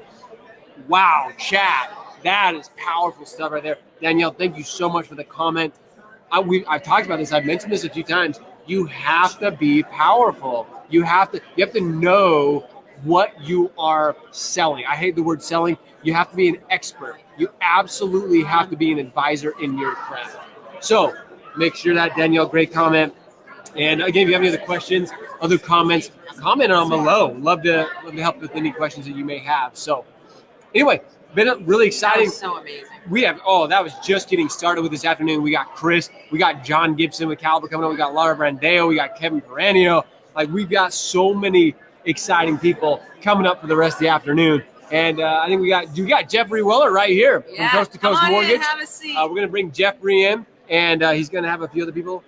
More for me. And Yep. You have. Is Kristen and Todd coming too? Yeah. Yeah. Let me get them real quick. Yeah. Go ahead. All right, we're going to get them. We got them right here. We found them. Danielle, again, thank you so much. If you've been Thank tuning you so much for in, commenting. it is heating up here at the AIME convention. We just got Absolutely done is. with this unbelievable Yeah. interview. I hope you get the playback with Chris Griffith. He never disappoints. No. Literally never does. did a sign out which said, find me. This is how you can find me. And if you're doing a bad VA loan, I'm going to find you. I'm going to find you. It was that's social media gold right there. Absolutely. And guys, we're here from the Diplomat, hanging out at the AIME Mortgage Expert Workshop. Want to thank them for allowing Shred Media the opportunity to be here. And as we're bringing everybody in for our next interview, again, this is kind of the big release of Shred. We had talked to AIME, and a lot of people commented, AIME and Shred are the same company. No, we're not. We just have been very fortunate to work with with great organizations like AIME, UWM, PRMG. There's so many great people that we are working with at Shred Media to unite the industry through collaboration. That's what we're all about. That's why we're hearing different stories, hearing different strategies and tactics. And we have Coast to Coast Mortgage coming up next. Really excited to have them on. Again, going to be sharing the things that they are doing within their business that's really helped elevate them and take their success to a whole new level. So excited to hang out with them. Christine, again, is joining us. Christine from 2020 Vision Success, the new coaching platform. She's been doing this for a long time. It's so great to have her hanging out with me today. Yeah. Everything that she's added, everything she's contributed, just a ton of fun. I want to give a couple of shout outs. We have Willie Smith, Brian Brooks jumping on. We had Nick Kruger jumping on. Robert Shaquille, Sean. Hey, Sean, we want to give a big shout out to Sean. Actually, he's the guy who does all of our shirts. So big shout out to Sean. Thanks so much, brother, for joining us. And we have Kristen joining us. We have Jeffrey joining us. And are we going to have, who's our last one? Todd is almost here. He had a flat tire about 30 minutes ago. The whole flat tire. Never Yeah. Well, he's missing out, and you're going to have to represent. They're here from Coast to Coast. I'm Christine Beckwith, co-hosting today for Shred Media from 2020 Vision for Success. You guys are here. We're at the Associated Independent Mortgage Expert Convention here in Fort Lauderdale at the Diplomat Hotel. And we are halfway through this convention today, and we are talking to mortgage brokers, and we're finding out what you're doing. We're finding out about your brand. So this is a great opportunity. We're going to dive into some questions. I'll let Josh kick it off. So real quick, you guys have been hanging out here today, right? Mhm. What have you guys thought of the conference so far? Go ahead. So far, it's been amazing. I mean, we've heard from the president of United Wholesale Mortgage, AFR, Yep. and from Anthony Casa. Yeah. So we've heard some very influential speakers, people that are really changing the industry. We heard from some of the top loan officers in the country, giving some of their best practices and trying to help out the brokers in the community to improve their way of doing business. It's been an amazing event so far. Awesome. Yeah, it's been great. I've been in the business 22 years, so I don't get to these that often. But it's been amazing because you get to learn what they're really doing for all of us brokers and how they're advocating and just meeting your peers and what everyone's doing differently and sharing ideas. And I mean, you think you have a good system going, but then you hear someone else, you're like, oh, wait a minute, I'm taking all the notes. And so I can't wait to go back, and I'm down in Key West, and I can't wait to go back and share all the news. Like you live there? Yeah, I really do. Oh my God, like the rest of the world right now is hating on you. Yeah. It's the best. There's no doubt. You're saying what everybody that we've been interviewing all day, the brokerages are saying. You're coming here. There's a sense of community, but you're doing something really important. I mean, I don't want to miss the underlying thing that Josh and I really want to bring home today with the loan officers across the nation that are tuning in. And that is getting out and coming to these events where you do get the sense of community. I'm 50, I still learn things that I didn't know. But I also get affirmation at these events of things I'm doing right? So it helps build my confidence. Bring us into Coast to Coast culture. Like, what's it like? Tell us what your forte is and your brand. Well, Coast to Coast Mortgage, we're based out of Jacksonville, Florida, but we have we're licensed in 4 states. So we're in Florida, Georgia, Tennessee, Mississippi, and thanks to Kristen, we're going to be in Minnesota here in the next couple of weeks. Our application's in. It's nice and cold there. You go from Florida to Minnesota. What's that like? Well, that should say a lot. I'm smart. Yeah, exactly. I like her. Yeah. So what we do is we work with brokers, and our loan officers are kind of scattered. They're not all stuck in a call center environment where you've got somebody cracking the whip on you saying, hey, you've got to be here 8 to 5, and the phone's ringing off the hook. Our loan officers, our brokers, they make partnerships with real estate agents in the area, and they network and they do their own thing. We're not micromanaging them. We give them all the tools that they need so that they can be successful. They're not stuck in the corporate environment where they have to, they've got one little niche of products. I mean, our brokers can do all of the bank products, conventional, FHA, VA, USDA, but then they can do hard money, private money. They can do construction loans. They can do reverse mortgages. They can do commercial loans. They can do a 200-unit apartment building. They can do a 200-unit apartment building construction. Yeah, It's you know, they can do amazing. So the anything. net is super, super wide. Yes. And, you know, it's so funny. We've said it a couple times today, like how many times executive leaders have been up on these stages and these conventions, and they said, and we say, you know, tell us the number one thing that people have to position themselves for this year. And they say, cast a wide net. Yep. Know your product. Know every product, because you're going to pick up the onesie here and the onesie there. So that begs to say, with Coast to Coast, are you trying right now to attract new loan officers? Who are you seeing come over? Are they coming from the lending side? And then when you get them there, you have this huge product line. So what does it look like for a new LO coming into Coast to Coast for training and whatnot? Well, right now we seem to be getting a lot of loan officers that have come over from banks as well as from the retail side. In fact, Kristen came over from the retail side as well. Yeah, she converted. Oh, we're gonna hear about that. It sounds like. Oh, yeah. She can give you that story here in a moment. But but coming over from the banks, you know, they're limited with their products, and when, you know, a few months ago when rates went up, what do? They've got nothing to do. They can't close loans. In the broker world, you've got tons of options. When you're in the retail side, your rates are 0.5% higher. You're making less money per closed loan. And on wholesale side, as a broker, you make more money. You know, you don't have to close 50 loans a month to make good money. It's true. Yeah, that's great.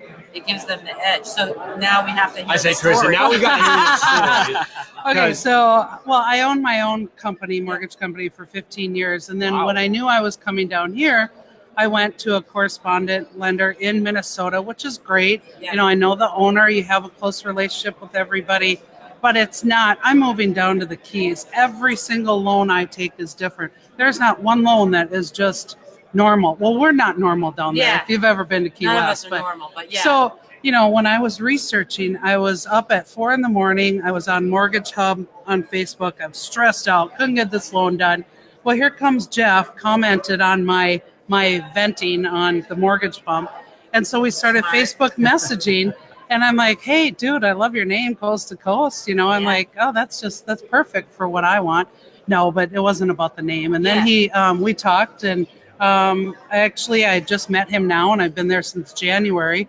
But I didn't need to meet him. You know, everything that he told me, and everything that when I went to the broker side, I'm closing double, if not triple, from what I was on correspondent right now. So that's a great story, and I think it's a common story, but I want to stop and I want to point something out. For all of you that are resisting the social media wave, you just saw what happened. It changed a life. They got connected. They hadn't met, but they didn't need to meet because you recognized the need in what she was saying. She recognized what you stood for. And that was all done through that social media connection. I mean, there's so much to be said right now for that. And people trying to find that right place. And Jeff, I want to ask you, and I want to ask honestly, when you saw her comment, did you have recruiting in mind? No. Absolutely, right? You didn't care. Nice. You were just giving value. You had a great answer. And that's what I think people don't understand, especially when it comes to Facebook. Some people use Facebook in the worst ways imaginable. Like it can be spammy, especially when it comes to recruiting efforts. You were just somebody who had an answer. You were willing to give value to one of your competitors, nonetheless. Right. But you didn't care. And now look what it's done. It's probably paid you in dividends at this point. What you've been able to do, and the partners. Yeah, we don't even want to tell you what her volume is. This he's planning to close this month is. It'll blow your mind. Because I don't want anyone else down there. She's got the market corner, people. That's mine. Not sharing. I don't blame you. No, it's a little island, and we're tight knit, and it took a lot of work to get. I moved down 10 days before the hurricane. Yeah. Wow. So I literally went from closing all this volume to getting down there, and I don't have one loan. Yeah. I panicked and started doing research and did those 203H hurricane loans. Yeah. And then I just got in with all the realtors and the island, and people just saw that I was trying to help them, and that's all they wanted was help. So People want. Yeah. They want help. Yep. They don't want a mortgage. No. They want to be educated. They want the help of a professional who knows. Yeah. And that's exactly what you guys are providing. So Coast to Coast is doing the right things. How many loan officers do you guys have total? I don't know the exact number because we keep hiring more, but we're in the 30s. Wow. Less than 40, but in the 30s. Congratulations. I mean, that's really exciting, again, with the growing market, with the shift that's happening. So what is it that you're really providing for those loan officers you're exponentially growing so quickly right now. What is it that really is bringing them, attracting them, that's really helping them step up their game? Well, they have accessibility to, there's two owners of Coast to Coast Mortgage, and they have accessibility to both of us. Sure. I'm one of the owners, and I'm in the trenches, so I like to work with customers also. And by doing that, I know what the loan officers need. Yeah. So we have a pricing engine where the loan officers can put in scenarios and price things out. They also can call me. And one of the things I love doing is learning about products. So I want to know about that one obscure product that nobody else has and nobody else knows about, so that when she calls me on a Saturday at 2:00 and says, "Hey, who can do this loan?" Then I know, or I know where to find the answer. I call them about every day. Yeah. We're down to texting now. I have been set. I have been set guidelines now. Texting That's now. a good owner. And then one of the things that our loan officers love is that my business partner Vern handles all of the HR related things, and he pays every week. So you have a loan that closes on Tuesday and it funds on Tuesday, you're typically paid Thursday or Friday. You're not waiting a month. And that's huge because I've heard so many companies say that it closes today and it funds next week and we're paid 30 days later when the loan's sold on the secondary market. That makes no sense. And nobody got time for that. You can't wait for that. In No, we got market. plans. And I think it feeds to immediate reward. Yeah. We are impatient by nature. I'm your animal. I'm the same unicorn that you guys are, and that we're salespeople with impatience, and so we want that immediate gratification, and then it makes us hungry to go and get to the next thing. So that's awesome. Tell the audience how they get a hold of you, number one. If you're growing this year, which I'm assuming you are, for the right people. We keep hearing the same message, that we don't need to be super big. We want the right people. We want the people that are going to fit our culture and plug in and not dilute our brand or not change who we are, but pragmatic growth. Tell the audience that's tuning in right now where to get a hold of you and the market areas that you're in. Okay. So to start out with the market areas we're in, we're hiring loan officers in any of the following states: Florida, Georgia, Mississippi, Tennessee, and soon to be Minnesota. Nice. And the way to get a hold of us, you're blocking the camera.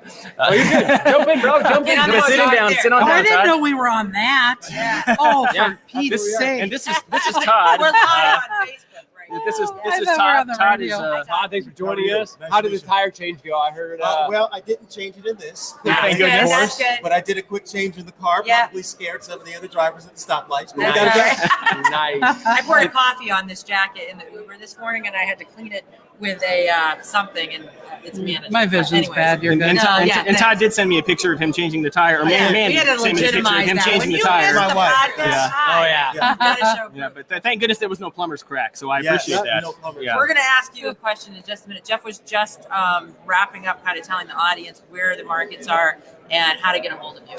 Yeah, so our markets that we're hiring right now in is Florida, Georgia, Mississippi, Tennessee, and now in the next couple of weeks it's going to be Minnesota. Nice. And the way to get a hold of us, you can email us at info@c2cmortgage.com. So that's the letter C, the number 2, the letter C, mortgage.com. Perfect. Or you can go to our website, c2cmortgage.com. And then our phone number would be 888-456-9796. Very cool. Also Very stands cool. for clear to close. I say, Yeah, I never thought of that. I That's hate to say good. it, but you torn Yeah. that label when you guys grab Nice. that. Or if you're local, 904-500-LOAN. Well, there you go. So, Todd, now that you're joining us, I don't want to. You made it all the way here. I don't want to just be like, oh, well. No, sorry, looking man. there. I didn't even know that. The whole Yeah, there we go. We are live. I turned this way. Which side's your better side? That Right? doesn't matter. Yes. Oh, there it doesn't matter. My wife will tell you. It's all your good side. That's right. All They're all good. She won't do that. Oh, don't worry. We've been like That's knocking your this thing. next action. Yeah, I know, right? Freeze. It comes Oh in my word! And can I just tell you, Budget has the worst roadside assistance It's a in plug the for world. Budget. I mean, seriously. Hello, lady. I'm on the highway. The tire's gone. Can you do something? Help me out Yeah, here. right. So, being with CTC, now we call it Coast to CTC. coast. I know, coast to Yeah. coast. So, being with Coast to Coast, what has it helped you do as a loan officer? How's it helped you grow your business? Well, I've been doing mortgages for about 21 years. I owned the mortgage broker business for about 10 years. That's how Jeff and I first met each other. And when you come from a retail lending world, you learn very quickly that most of the retail shops really don't know how to manage high producers.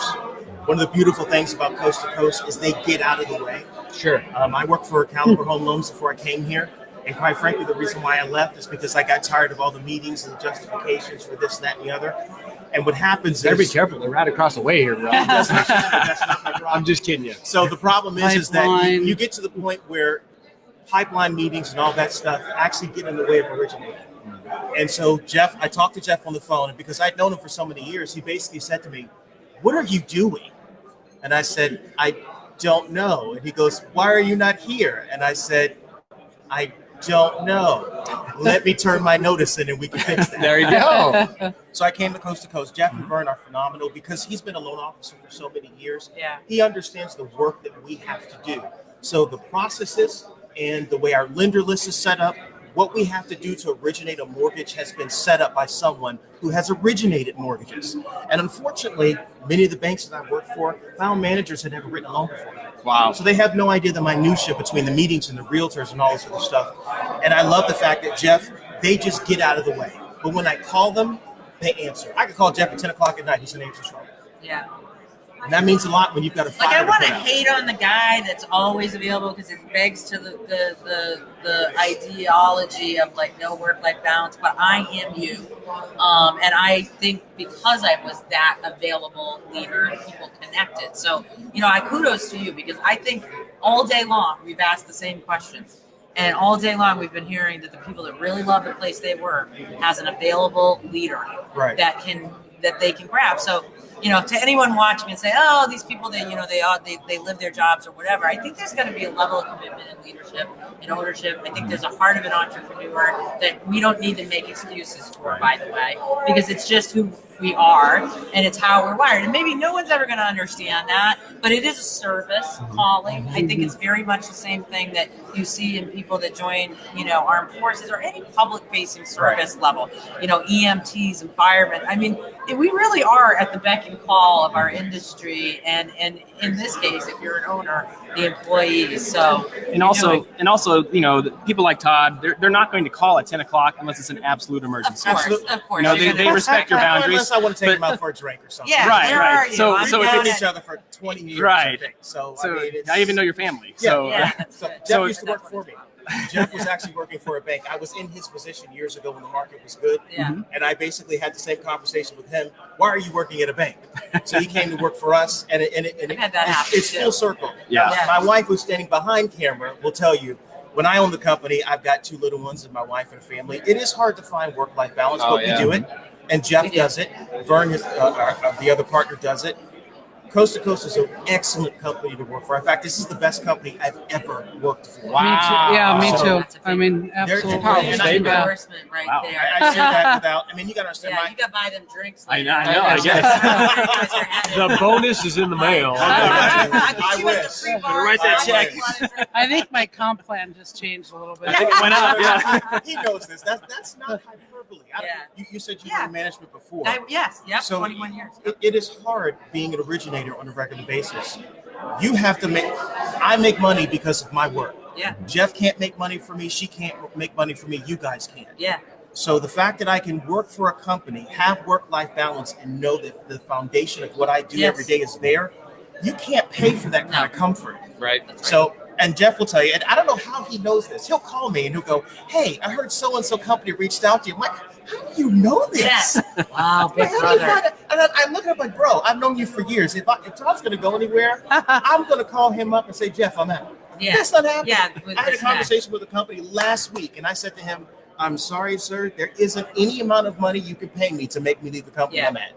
But at the same time, you took the call, and I mean, there's something to be said for that. I've always taken most of the calls that if people were really serious about hiring me at some point in my career. I did too. Because it's just common courtesy to do that. And then you know, when you're really in love where you are, nothing like that's going to deter you away. And I'll tell you this, don't disrupt that. Like I say to people, I say to mortgage professionals all the time, now as a coach, you know, don't disrupt what's good. You know, none of us are looking for perfection, but we're looking for somewhere where we can raise our families, go to work, have a little fun. You guys, you know, are laughing and teasing one another, and I can tell that vibe exists. If you can find that, if you can find the dedicated leader, and then all the rest that you already spoke of at the beginning of this interview, the products and the rates and, you know, all the things that serve the consumer well, then you're doing really, really well. Yeah, absolutely. And it says a lot, Jeff, as being one of the owners, hearing these two incredible loan officers talk about you, it's got to be a sense of pride. Absolutely. All the hard work, everything that you've really dedicated yourself to over the years, to see what you've created, to see the lives that you're changing. And that's what it's all about. That's what the mortgage, these are the stories we love to share. Because as an owner, you are able to impact not the lives, just the lives of consumers. Because I think sometimes we get so caught up in the consumers, because that's your guys' focus, Right. is the consumers. But as an owner, you're impacting the lives of just 2 of your loan officers. You're impacting all of them. But to hear that, it's just so cool. And this is exactly why Shred does. We travel the country sharing these stories. Because sometimes when we're in the heat of the moment, when we're doing mortgages, you don't get to hear these stories. You don't get to hear this from your loan officer. So it's just one more reminder. Plus, it's great. People are watching this live, and people are like, "Oh, well, Coast to Coast is doing some good stuff." So got to reach out to them. And like, and Chris and I got to admit, I think those bips are going to go. I'm just kidding. Everybody got a raise. Yeah.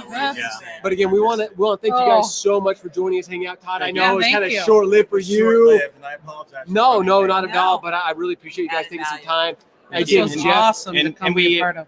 Go ahead. Oh, no, that's I was just gonna say I want to thank Anthony Costa for putting all this together. I know he doesn't get the appreciation for all the work that he does. Absolutely. And for putting on this event and in doing it at the Fuse last year in Vegas and for this year again, I believe in Vegas. Yep. So thank you, Anthony Costa, and thank you guys as well for this. Thank you, Josh. Absolutely, our pleasure, guys. Thank you so much. Thank you. Thank you. Coast to coast, everyone. Yeah, Chris, nice to meet so you. much. Thank you. Jeff, thanks so much, guys. Thank Oh, you. yeah, Awesome nice to job. meet Thank you. you so much.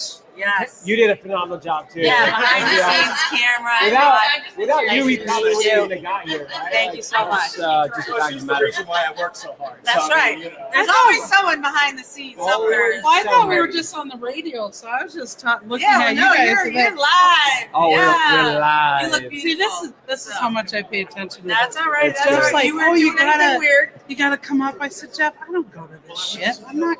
I'm not driving. I'm not leaving my island. And then, I came up, and now I'm glad I did because I just don't do this stuff. Absolutely. But it was good. We need to- representation hanging out. for Key West. That's awesome. That's awesome. Yeah. Very nice to meet you. Again, Thanks for what you guys do. our Yeah. pleasure.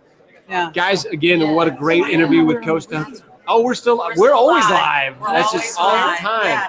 No, you're good. She's all She's about real. This is the best part of it. That's Like we're the best still part. live. Absolutely. It's raw. It's authentic. We That's say that right. word a lot, but it That's right. really is. So, all right, guys. Up next, we have John Gibson from Caliber Home Loans. I actually haven't seen John today, so I'm not sure where he's hanging out at. We're gonna have to go find John. You've seen him on the show. He's always got some incredible information. I gotta So- plug this in. I'm at 1%. So Get it while you're plugged in. holding it All right. down for a second, I'm gonna. So again, if you're just joining us, we had a lot of interaction on those last couple of interviews. And if you have any questions, anything you would like and to have answered by the end of the day, again, so our lineup coming up, we got John Gibson right now. As soon as we find him, we'll get him on. Then we have Laura Brandeo. She is the president of AFR, and if you've never heard Laura, you're definitely gonna want to hang around for that. You think I have enthusiasm? You think I've got a lot of energy? Wait till you have Laura on the show. This gal, absolutely, not only is she full of great content, but she has an energy like you could not believe. I had to step up my enthusiasm when I have Laura on the show, so we're gonna have her on shortly. And then to wrap up the day, we have Kevin Branio with PRMG. And again, if you're just joining us, if you're just hanging out, as always, please comment #Shred.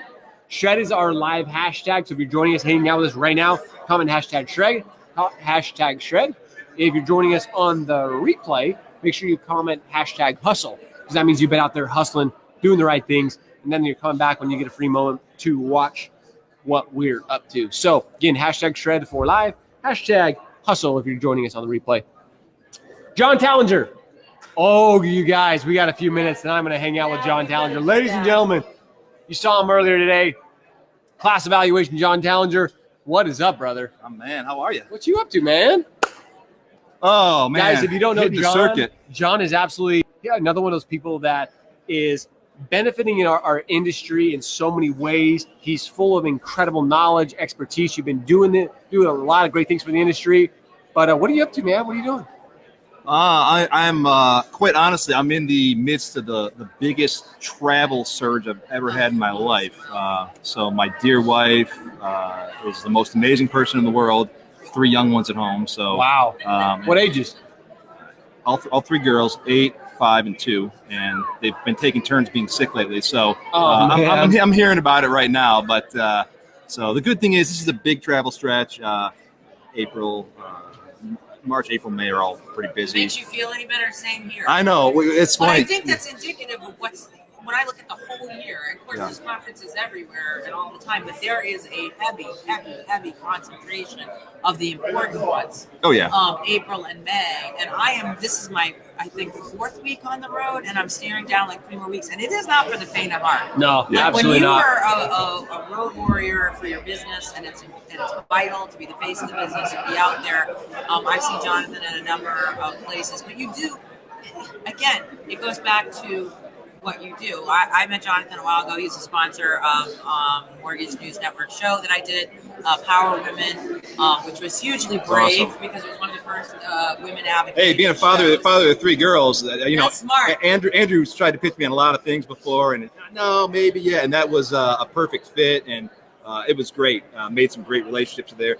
Most importantly, Christine and I have gotten to really know each other. Yeah. But you know, important too. important, time. absolutely, very important time. And the travel has been, it's important. You know, I mean, that's the thing. We talk about some of the speakers earlier. We're talking about just showing up, just being there, it's so much about right place, right time. Last night, I was outside. I was waiting for dinner for reservations and sitting having a couple drinks with the lender we work with. A couple brokers strolled up, and first two brokers, hey, you guys are doing a great job. Love working with you guys. And the third one, oh, class, I want to talk to the class guy. You guys are the worst, which was actually exactly what I wanted to hear, because that's an opportunity to go find out what happened, and went through the whole solution. Got to know the entire team. There was 4 people from that broker. Yeah. They're down here in South Florida. It was an anomaly as to why that file went sideways. It might have been a loss otherwise. Exactly. So while I was sitting with them, I got on the phone, emailed my team back in the office, and this morning we have a resolution. Now we're going to take that and make that into a better relationship, and you can't do that unless you're there out there. So, but this is this is our element. This is where we're best, and so for those who don't know class valuation, give us a little. I mean, most people know who it is, but class valuation. What's your focus? How are you helping originators? Yeah. So as you guys know, appraisal traditionally has been it's the collateral piece. Traditionally, we've always done just your traditional appraisals. That's changing. We actually changed our name from class appraisal to class valuation, because people have been saying for years that valuation piece of the mortgage process was going to change. It's coming, and it's coming very, very quickly. The agencies have a lot of things going on. So we, fortunately, this year, we have made some significant moves, some significant plays. We're going all in on tech. And so, there's some big initiatives coming down the pipeline with how can we get that valuation done faster? How can we use machine learning? What can we do to be a leader in that space? Essentially, what can we do to be able to try and get, help our clients get the faster? You hear Matt Ishby talking about, hey, how do we get these done faster? Oh, yeah. So, we work with EWM, we work with these top lenders. How can we help, trim that process and make it a faster, better process, more efficient? And you guys, go ahead. No, I have a lot of admiration for the people that are in your field, because there's no more vital. I mean, obviously, in lending and all that we do in our industry, no matter who you are, it's collateral based, and that is the core of how we securitize our loans. And so you have the pressure of being that, and we know what happened 10 years ago. We know the appraisal practices that existed. And then listen, it wasn't the Wild Wild West. We were doing what we believed was right back then. And of course it wasn't disconnected, it was directly connected. So you have all that pressure of being so vital, but at the same time there's a double-edged sword on the other side, because you really have to pressure yourself to be moving where the market is going as well. And there's that, you got to be faster, you got to be better, you got to answer to the client feeling. So, I have a lot of compassion for what you do, because it's vital, it's important, and at the same time, it's a rolling stone. Like, you have to be able to evolve. Yeah, absolutely. And you're only as good as your last deal. But so, we have nothing, we don't control the value. Like, we don't dictate what that value is. We go and we source the expert in that market. But the key thing is when you have a client who's upset because an appraisal came in lower than they thought, how do you manage that relationship? How do you explain to them, hey, this is, we can help you if there's a rebuttal that we need to go through to look and make sure that it was done properly. If we need to do a second review on it, what can we do to make sure that relationship stays intact? To make sure that, at the end of the day, we're all looking out for the consumer, and none of us want to see the consumer overpay for a house that it's not worth it. So, Absolutely. but that's tough. We don't, we don't want to kill deals, so to speak. But at the same time, we're looking for accurate value. But and now, like we said, there's a lot of technology in place that's going to make this, move forward quickly. So, but it's been fun. And you guys are staying ahead of the curve. Like you guys, like you said, it's a lot of people are saying, well, AMC's they're going to be going away. Like they're going to because the industry is changing so rapidly and technology is advancing so quickly. People are like, oh well, who needs AMC's anymore? Like really, why? But you guys are staying ahead of it. You're actually helping the growth. You're staying ahead you're bringing out the technology. Like you said, you're partnering with the people so we can better the process. Yeah, and people talk about like the aging workforce of appraisers, and so for us.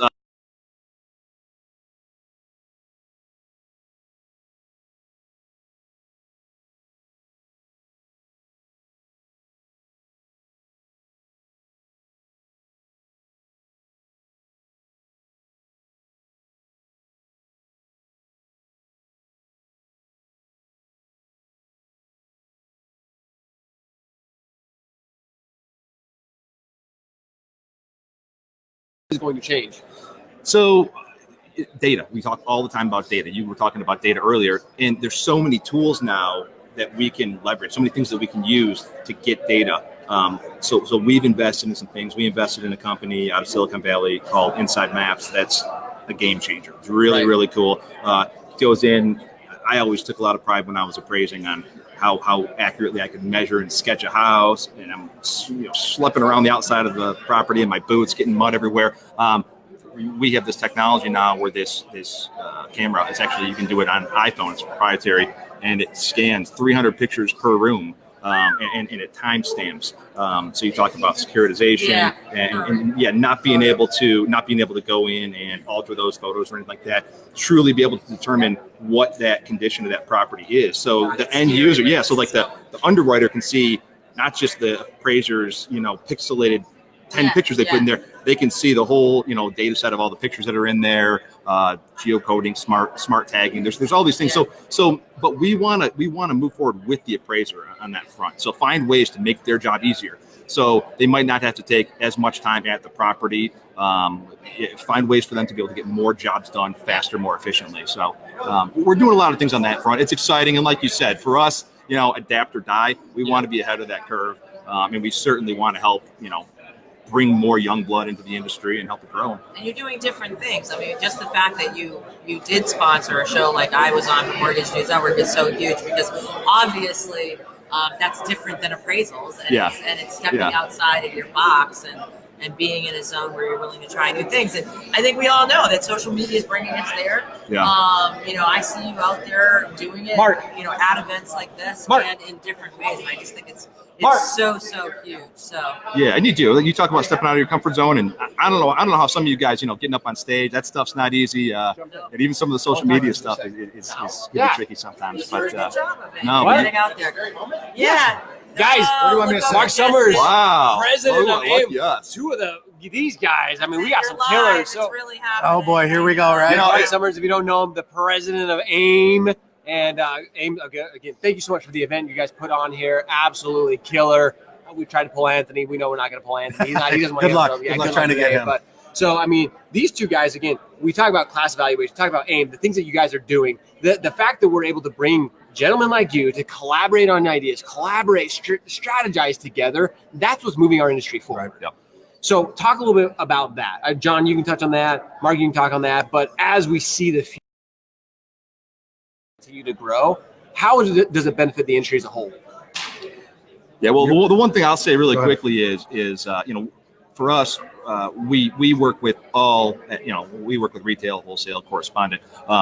I will say, like, what Anthony and Mark, what these guys have done to really level the playing field, and these brokers, it almost reminded me of when I was an appraiser. Like, you're on your own island out there. To all of a sudden level the playing field, and the resources and the tools that are available now for brokers are unbelievable. So for me, that's a huge part. For us, it's a no-brainer. We probably do more wholesale broker appraisals than any AMC in the country. So these are our people. Like, there's no better use of my time than being here and talking to the brokers and when they have problems and issues, being able to meet them face to face and answer those questions. So, yeah, no, I'm going to piggyback off that. That's one of the best things I like too. I was just speaking to one of our members out there, and it's as brokers, we'll call it, before the association started, there was really no resource center, and I feel that's kind of what we've become. Oh, 100%. And it was, if you didn't have an answer, it was go to your AE. Your AE Yeah. doesn't know, you know what I mean? Yeah. And you had nothing. So now I'm not saying AIME has the answer for everything, but I'll tell you this: we have the resources to get you that answer. Yeah, you know what I mean? And then the number two thing that I love about this, which you touched base on, was the collaboration of things. 2 years ago, if there was a mortgage broker down the street, I hated him and I had no idea why. Yeah. I had no idea why. It's like, true, you're though. my enemy. And but now that we're kind of all together and we see, it's a community right now. I mean, we're a small portion, we're a growing portion, but now it's fun to help each other out. And the fact that we sit in a room, Working together we as a talk, team. how do you do things? And every time I come to these things, I learn something new. Yeah. Right. If not one thing, probably like a dozen things that I And for learned. 10 other things. that Yes, you're sitting there absolutely. Going, okay, I'm doing Not that only right. is it fun though, but the willingness to collaborate. I think at events Yeah. like this, we're just seeing it. Like you said, years ago, it was like, if you're a broker and you're down the street, I ain't talking to you. Nope. We are not like, Nope. forget you. Like, I'm going to do everything I can to put you out of business. But the willingness, that's what AIME is creating. That's what class valuation is.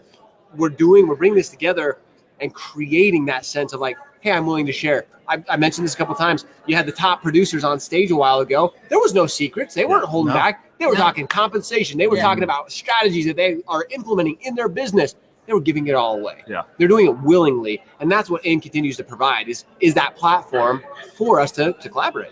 I agree, 100%. well, yeah, and then this, for an event like this, I mean, this is truly like, you show up, bring your notepad. Yeah, Bring your absolutely. notepad, set record on your phone. Yeah. I mean, look at a guy like Ramon Walker. I mean, this guy, Yeah. I mean, Oh, 6 years ago, crazy. he's been in the business for 6 years, Got a guy like Shank, who's been a top producer the last 6 years.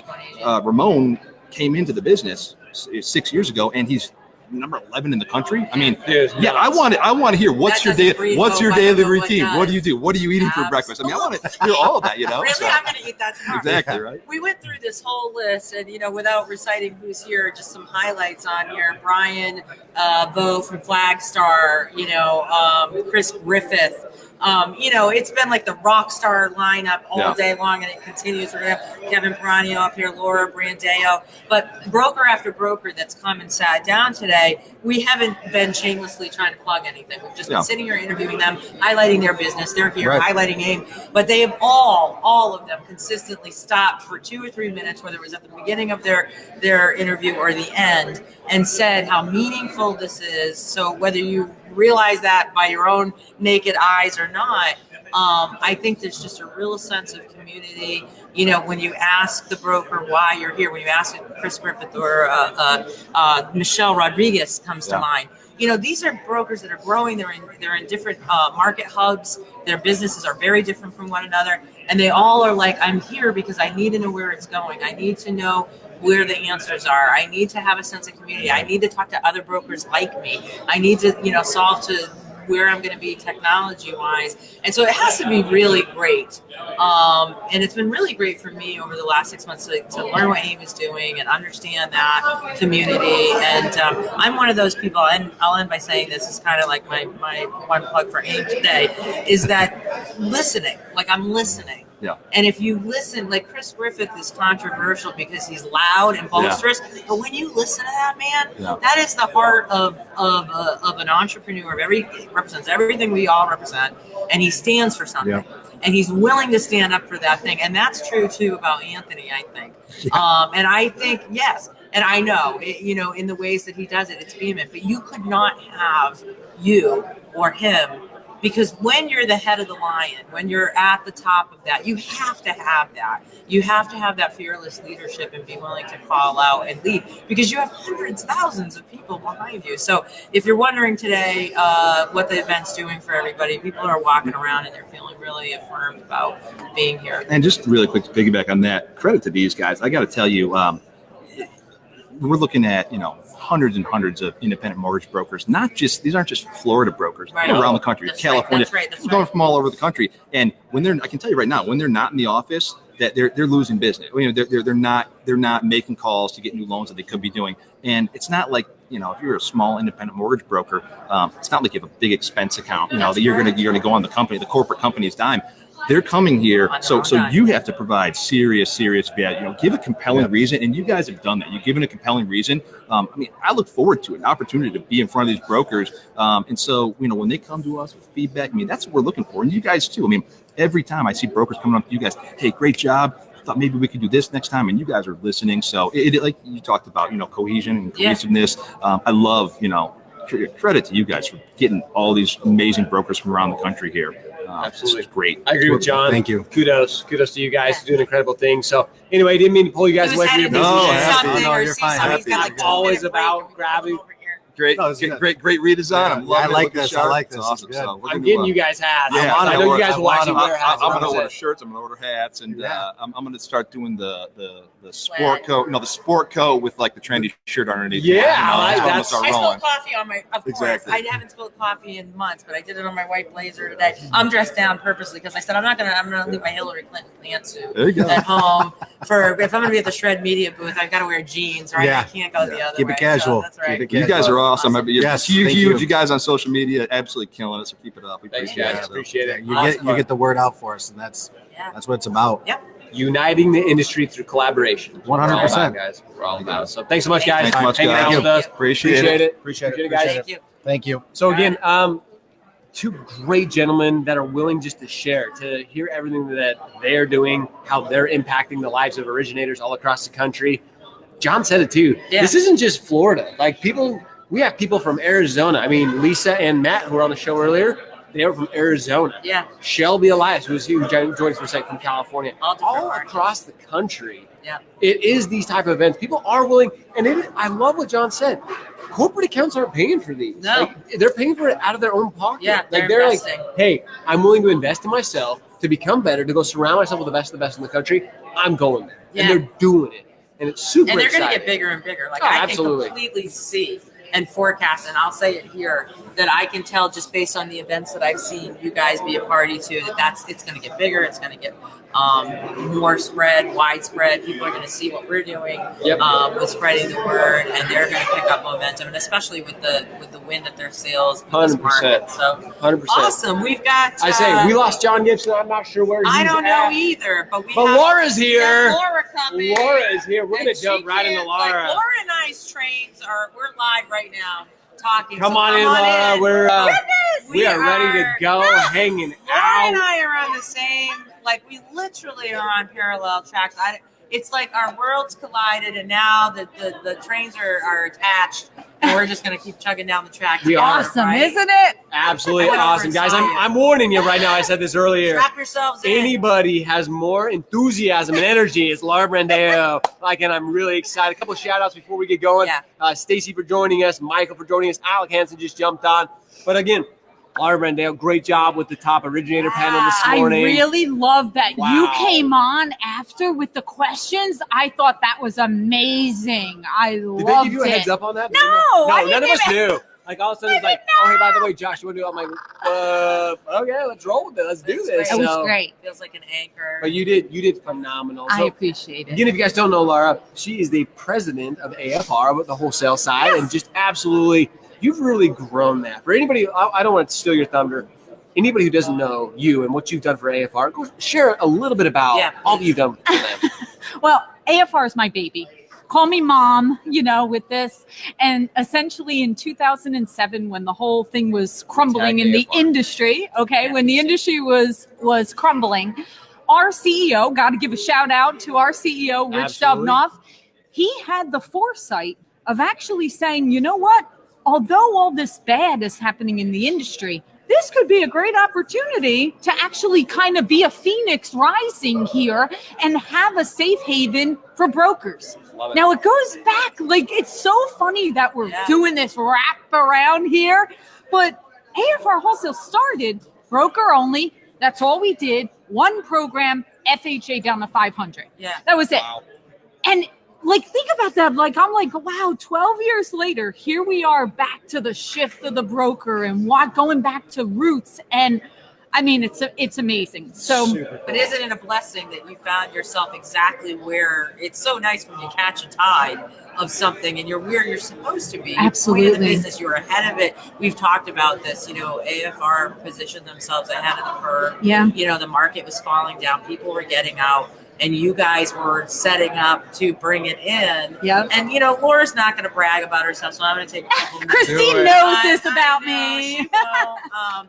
But let me tell you, so what she represents is beyond, and I don't like to do the gender thing necessarily, but I have to. I have to for a minute, for who I am in the industry, writing for Mortgage Women magazine, having the show Power Women on Mortgage News Network.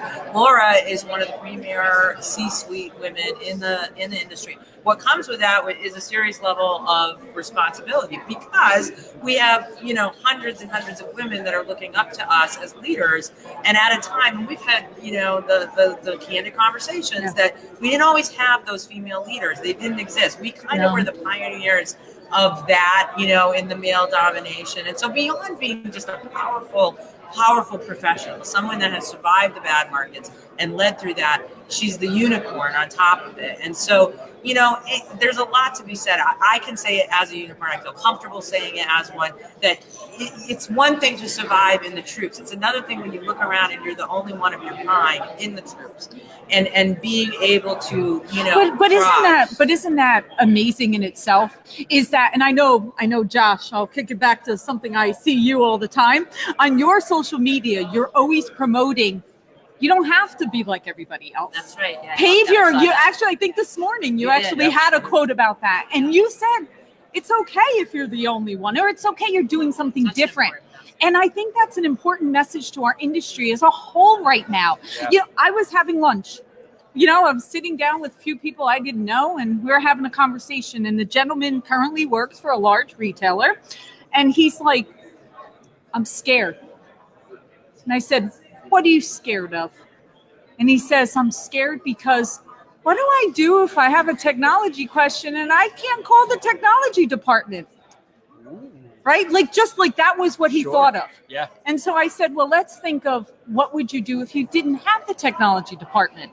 And he's like, I guess I would Google it. I guess I would reach out to somebody. I guess I would ask, if anybody else. I said, well, what are you scared of then? Sounds to me like you just figured out how to get the answer. So we spoke a lot about stop overthinking here and start thinking more here. Love that. Here and here. Your heart and your gut. And stop overanalyzing this. Absolutely. So that's what the message should be in our industry right now. 100%. Now is the time. Yeah. Now there's so much change. There's so much opportunity. People are like, well, wait a minute. There's so many distractions as well. Like loan officers going this way, loan officers going this way, social media, this tool, that tool. They think too much, just like you said. They're way over analyzing it. I had somebody ask me today, like, hey Josh, what do you think about this and this? I'm like, I've already tried this and this. Yeah. I'm willing to go out and try it. I'll try it 10 times before you're thinking about it. I've already done it. Yeah. I've already tested and proved it. And whether I'm doing it now or I've decided that doesn't work, stop overthinking it. Just try it. Be willing to try.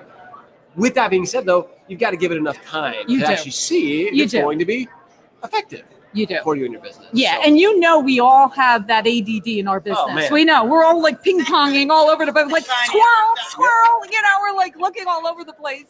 You do have to give it enough time. You can't say, I'm going to do a realtor, seminar, and I'm going to invite, and one time you try it, it doesn't work, and you give up. Yep. That's right. That's so You true. can't. I've heard this today a couple of times, and that's a valid point. Marketing and social media as well. You have to drip market whatever you're doing. You don't see a commercial on TV once. You see it 20 times over a month, and then it moves on to the next thing. But it's true, I'll repost and post things 6 or 7 times, and people might see it again and again, but there's also different people seeing it every time. But it's also what they're doing at that moment. Absolutely. Because at that one moment, it's like, the next moment, it's like, ooh, that resonates with me. Yep. That's something that catches my attention at that moment. So you have to keep serving it up, whatever it is, whether it's social media, whether it's webinars, seminars, whatever it is, So you have been everywhere. Like I have been everywhere. I'm positive we have a massage and a foot rub somewhere in our future weeks ahead after this convention. I'm like got this much fuel. I'm going 5-hour energy and some coffee right now. But you are out there, and I just give kudos, to everybody that's out there doing this really heavy circuit convention circuit right now. You're doing that for AFR. You have an incredible voice. You're on the stage at Power Originator Summit. Mm-hmm. You're on the stage here. Last week you were at the New Jersey. Yep. Hate to say I know we're scheduled, but if you're a public figure, you know that's where you're going. You're going where the voice is.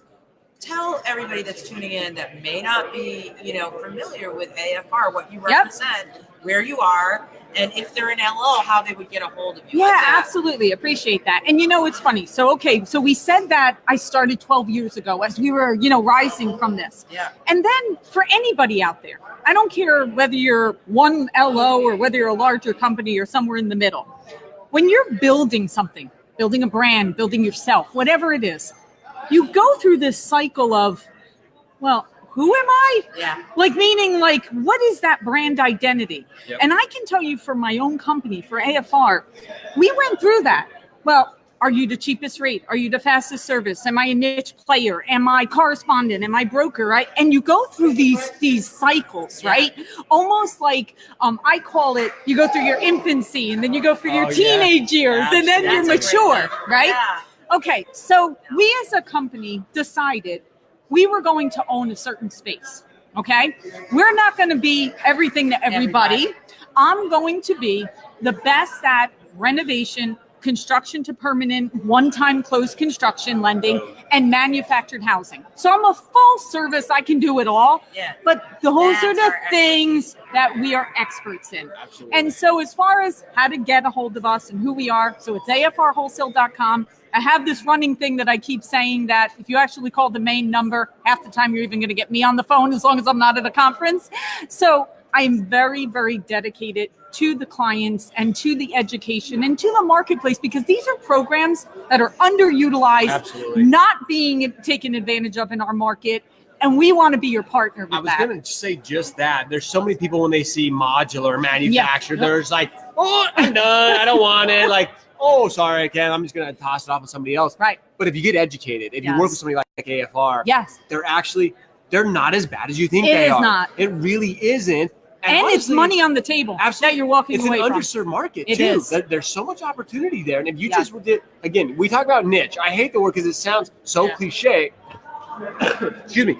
It sounds so cliche, but it's true. Yeah. If you actually learn these people are underserved. Right. They're underappreciated. They're undervalued. Let's talk about that for a minute because we're going to cut these clips up after and give them to you guys, and so you'll be able to run them on your social media. So if somebody is tuning into AFR from a consumer standpoint, and manufacturer is such a big thing, I think right now with first-time homebuyers, it's harder than ever for the generation that's in their 20s to enter the home ownership. I mean, we just see it. Yeah. That's indicative of what's happened in the last 10 years economically. There are a lot of people that haven't had the jobs and haven't had the money to necessarily do it. But then they find themselves in a position, and we know there's been an evolution in that realm where, 20 years ago, if you heard the word manufactured home, you thought of a trailer. You did. I think today you're talking about real homes that are placed that are beautiful. Well, I'm going to give you a perfect example. Let me give you an example of that. So Google and Apple got together in Silicon Valley in California and said, I'm hiring computer scientists. I'm hiring these programmers. I'm hiring these kids coming out of college. Now they're making good money. It's not that they're not. But they're not making enough money to afford a home in Silicon Valley. Absolutely. So they got together with a whole bunch of manufactured home manufacturers of these.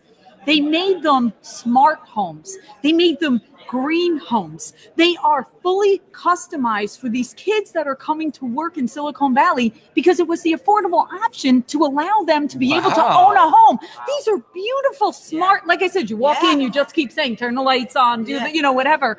And people don't even realize this.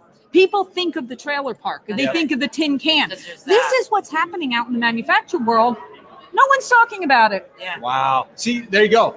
If Silicon talking Valley's about it. doing it, there's a huge opportunity But I'm there. talking about it too, and I want to talk about it because I think that that's an opportunity Yes. that it needs to be.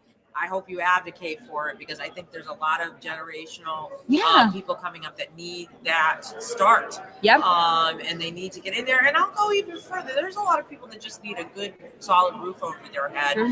and I think that gives them an affordable option to doing that because there's a lot of hardworking people paying a lot of rent money out there that are not getting it back in return. They don't have the tax break or tax deduction, and they think that they've got to buy the stick-built big home, and they don't understand that there's other options for home ownership. They can get that tax deduction. It can be affordable. Absolutely. And they can Or get even- in there. Even just refinancing. I know that's somebody like people just don't know anymore. And I know people, even those who live in those complex, those areas, they're like, I'm stuck. They were misguided. They were misguided. They were told, oh no, if you've got that, you're done. You're done. Or you have to have 8%, rate on that. No, not possible. Or okay, they didn't detitle you properly when you bought the home, so now you're stuck. That's not accurate. Not accurate. We can detitle at the time of closing, get you into a regular real estate transaction at a regular standard rate. Guys, so there is misinformation. I was going to say, there's so much misinformation. If you're listening, if you're watching right now,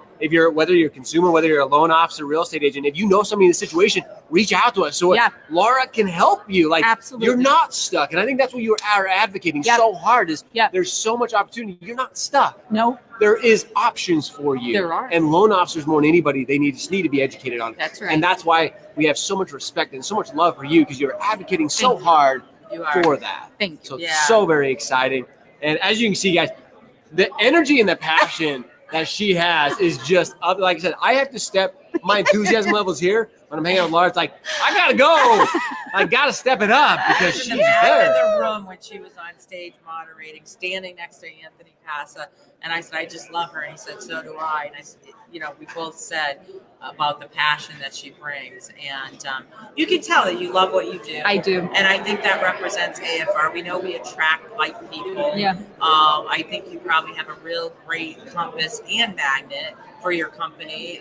You're certainly suited well to be the president of any company and advocate for them. So I hope this year is huge for AFR because you have laid that groundwork and you have certainly been a soldier in this industry and you're going to leave a mark in this industry. This is a time for all of us to come together, and we didn't 100%. have this 20 years ago. But that's what's so great. Isn't it? That's what I was saying on the stage today.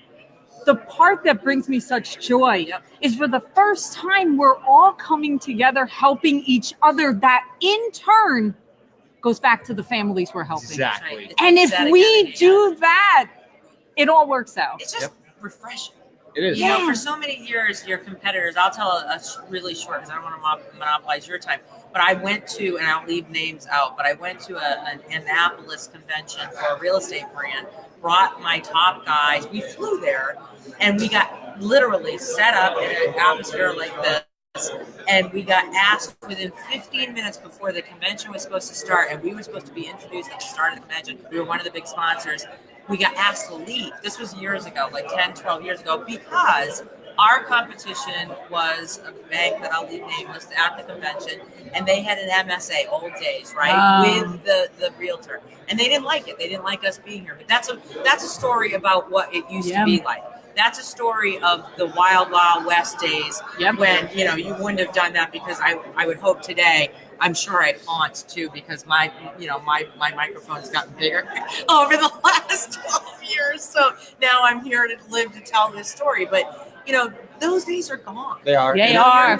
They are. I'm so glad. And not only are they gone, it's literally like we kicked the door down. That's like that's the best part. We didn't just open it. We kicked it down. I was going to say, your panel was a perfect example of that. Like you moderated the top originators. They didn't hold back. No. They shared compensation. I know. They shared their actual strategies. I know. There was no hiding. None. It's open. And that's what events like this are doing. I know. And people are starting to catch on like, hey, I can actually come to this event and walk away. I can walk away with something valuable. I'm getting, I think John said it, come with your notebook. Yeah. Come with your recording device because you're going to get something. You're going to walk away with these nuggets Yeah. that you can go and implement in your business. Absolutely. It's so exciting. It is so refreshing. Oh my We've said God, that I a couple just times. love it. It's good to hang out, to see the people that are enjoying themselves. Just a lot Well, of you fun. can actually feel the energy. Oh, is different. absolutely. You The can- energy it's is different. palpable. It It is is. truly palpable. Like Yes. you're just like, man, this is a ton of fun. So, Yes. we need more of It's that. been fun. Good fun. Ladies and gentlemen, Laura Brandeo, president of AFR. They're doing so many incredible things. Thank you so much for taking some time, hang out with us. We love you. Appreciate you. Look forward to continuing to see all that you continue to do. Awesome. Thanks a lot. Thank you Yes, guys. thank you Great so job. much. Thank You you. did a wonderful job. Wait, before you walk away from the camera, Oh. tell everybody how they get a hold of you. If you're an LO looking for a job in the market area that you work in, how do they get a hold of AFR? All right, nice and easy, afrwholesale.com. And I'm just Laura at afrwholesale.com. Feel Boom. free, reach out, connect. That's Love to it. hear from you. Thanks, Take Laura. care, Appreciate guys. you. Thank you Again, so much energy Oh from my God. Laura. So much Love fun. her. And again, they have a product that AFR really does. They dominate when it comes to the manufacturer. I know they do 203K as well, but she knows her niche. Like that's what she talked So about. much admiration We've had a for few her. people talk about, well, we do this, we do this. She's just so laser focused on what they are so good at. You know, I shared this story earlier. If you've ever watched, there's a really cool video, Jimmy Iovine and Dr. Dre, and Jimmy Iovine talks about this idea of racehorses. Yeah, And racehorses, they put blinders on for a reason. yeah, yes. Racehorses aren't supposed to, they're not supposed to look left and right. If they look left and right, if they take one step either way, they just shifted their momentum. It's very, They just very shifted out of their lane, and now they're distracted. They got to keep focused just on their lane. Keep going forward. Don't worry about what's left. Don't worry about what's right. Just keep going forward. And you see so many of these people that are doing that. Yeah. Don't worry about what he said or what she said or what they're doing. This shiny toy object syndrome that I talk about so often. Focus on what's important in your business, Yeah. and you will ultimately dominate. Absolutely dominate. There he is. Hi. John's showing up. We were trying to find you earlier. He disappeared. Dude, I know. I apologize. I keep getting pulled away by everybody I haven't We are seen in a long live, time. and so you're going straight online. Awesome. and Going that's straight into it, okay. guys. John Gibson with Caliber Home Loans, and we had you on the show recently. Yeah, it was a lot great. of fun. I mean, we had some great Saw that. great topics of conversation. Enjoyed Really it. great. Had a good time. Yeah. So excited to have you back, hanging out at this conference. Yeah. So real quick, what's your feel of the conference? It's been fun. It's awesome. I mean, obviously, this is the third one. We Yeah, had Fuse yeah. in October. Then there was Irvine. Unfortunately, I missed Irvine, but I'm glad to be here. It's exciting. A lot of buzz. It's just continuing. It's impressive what we got going on. You know, we were just talking with Laura Brandeo about the community and the feel of it. It's truly palpable, like the camaraderie, Oh, yeah. being able coming together and wanting to share these ideas, these strategies, and these tactics. Yeah. Like, there's no more the days of old. And I know you've been in this business a long time. Back when brokers didn't want to share anything, it was like, hey, I'm not telling you what to like. I'm not giving you any of my trade secrets, right? Like this is all me. I don't want to share anything. You're my competition. Yep. Like I don't want to share. That idea is starting to dissolve. And AIME and Caliber, great partners, are coming together, and they're starting. And Laura said it best. It's not just opening the door. We're freaking kicking the door down. Oh, It's yeah. like, get out of here. Absolutely. We're willing to. And again, with what Shred, what we're all about is uniting the industry through collaboration. Yeah. That's what we need more of. And we're excited to collaborate with you for a little while. Yeah. And just talk about some of the, again, most people know who Caliber is, but Caliber, you guys are doing a lot of big things right now. A lot of great things right now. But if you were to highlight one or two things that Caliber is really just honing in on and nailing right now, what are some of the things that Caliber is just destroying right now? Look, I would tell you that the biggest thing that we're focused on right now is what we talked a little bit about when Absolutely. we talked before, which is the whole Reconnect program, right? Yep. Like, how do we truly partner with you as a business partner, as a team member? And hey, look, we're all competitors here, right? But Yeah. like, I love sitting in on Matt Ishbia's speech today, right? Yeah. Because to me, this is a teamwork. It's right. about team, right? Ironically enough, I played basketball my whole life too, and it's interesting because Wait, we're going to see a challenge between you and Matt. no, We should throw that down. no. He played in college. I got through about my varsity year of high school, our senior year of high school. That's about it. But to me, like that's that whole thing we're focused on right now. It's the partnership with the business partner, making sure that they understand from a big picture perspective, it's our job to be a good business partner for them. If we do right by them, and we're doing right by the consumer, and that's good for everybody. Absolutely. So the Reconnect program is something that we started about a year ago. We continue to evolve it, enhance it, and I think I mentioned in one of my posts recently that we do this unscripted video that we send out to our broker partners. And we're pushing almost 50,000 leads back to our business partners, right? And just to like Matt's point, I agree with it wholeheartedly. I don't care if that loan comes back to me. Like, do I want it to? Sure, I do. At the end of the day, if I'm doing right by our business partner, I hope they're going to do right by us. But there's no strings attached to that. Like, my job is just put that borrower back in touch with you because you originated the loan and trusted me with it. So I'm going to do the same thing by you. We service over 96% of the loans we do. Jeez. And our servicing portfolio is huge. We have like a $155 billion servicing portfolio. So it's such an amazing time in the industry. And I'm a 30-year veteran to the industry. So I look back and Caliber has been a prominent name in the industry for a really, really long time. Absolutely. By the way. Yeah. Which means, but, I can remember being at conventions with Caliber there, through the tough years. The people that were in the trenches with their heads down, just staying alive. But there's something to be said for those. There's a lot of new emerging companies, and I think that's great. But Caliber is one of the tough ones. They're one of the ones that have, they batten down the hatches. Yeah. I don't know how long you've been there. 7 years. Yeah, so know. And so that reemergence, and then to be here when the sale is catching the wind. And then going forward. And I see, by the way, you guys are doing an awesome job social media wise, branding. We've stepped that up a lot recently. There is no question in my mind. I want to just say that. Thank you. I feel like, 3 years ago, no one really knew who I was. I mean, the people that worked for me knew who I was, but people are like, really? You weren't on social media? I'm like, no, go back to 2016 Right. and I didn't exist. But we all have a pointed plan. We have a pointed focus, and we're here now. But I see that in Caliber as well. You have Dennis Heeman. Yep. I see, and Dennis and I worked for Dennis. So this goes back. I worked for him for like 9 years at H&R Block Mortgage in the retail division. I was actually a senior vice president as well. He was. I'd been there forever, like 12, 13 years or whatnot. But man, I know that Caliber has picked up their game because I see his ads constantly doing a great job celebrating, congratulating new hires. Yep. So is that part of the forward campaign for Caliber, is grabbing that It really is. And you asked me how I've been here 7 years, right? And when I first came on board is when we reset the button on wholesale. We had tried it several of our instances, and a lot of the people that are here today have been here for 7 years too.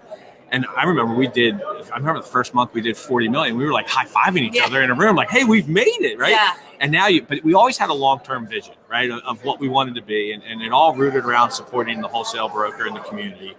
And really, if you really go back over time and you look at Caliber's evolution, we were always a purchase-driven lender. So even in the heyday when refis, look, we'll do every refi loan that comes through our door from our business partners, but we really focused a lot on growing through, at points when most people were at 50-50 or 80% refi, we still did a ton of refis, but we were like 70-75% purchase. So we figured if we built a model that was sustainable around purchase book of business, you do right by the broker on that purchase transaction, and then we evolve into reconnect, and now you evolve into social media. That's to your point.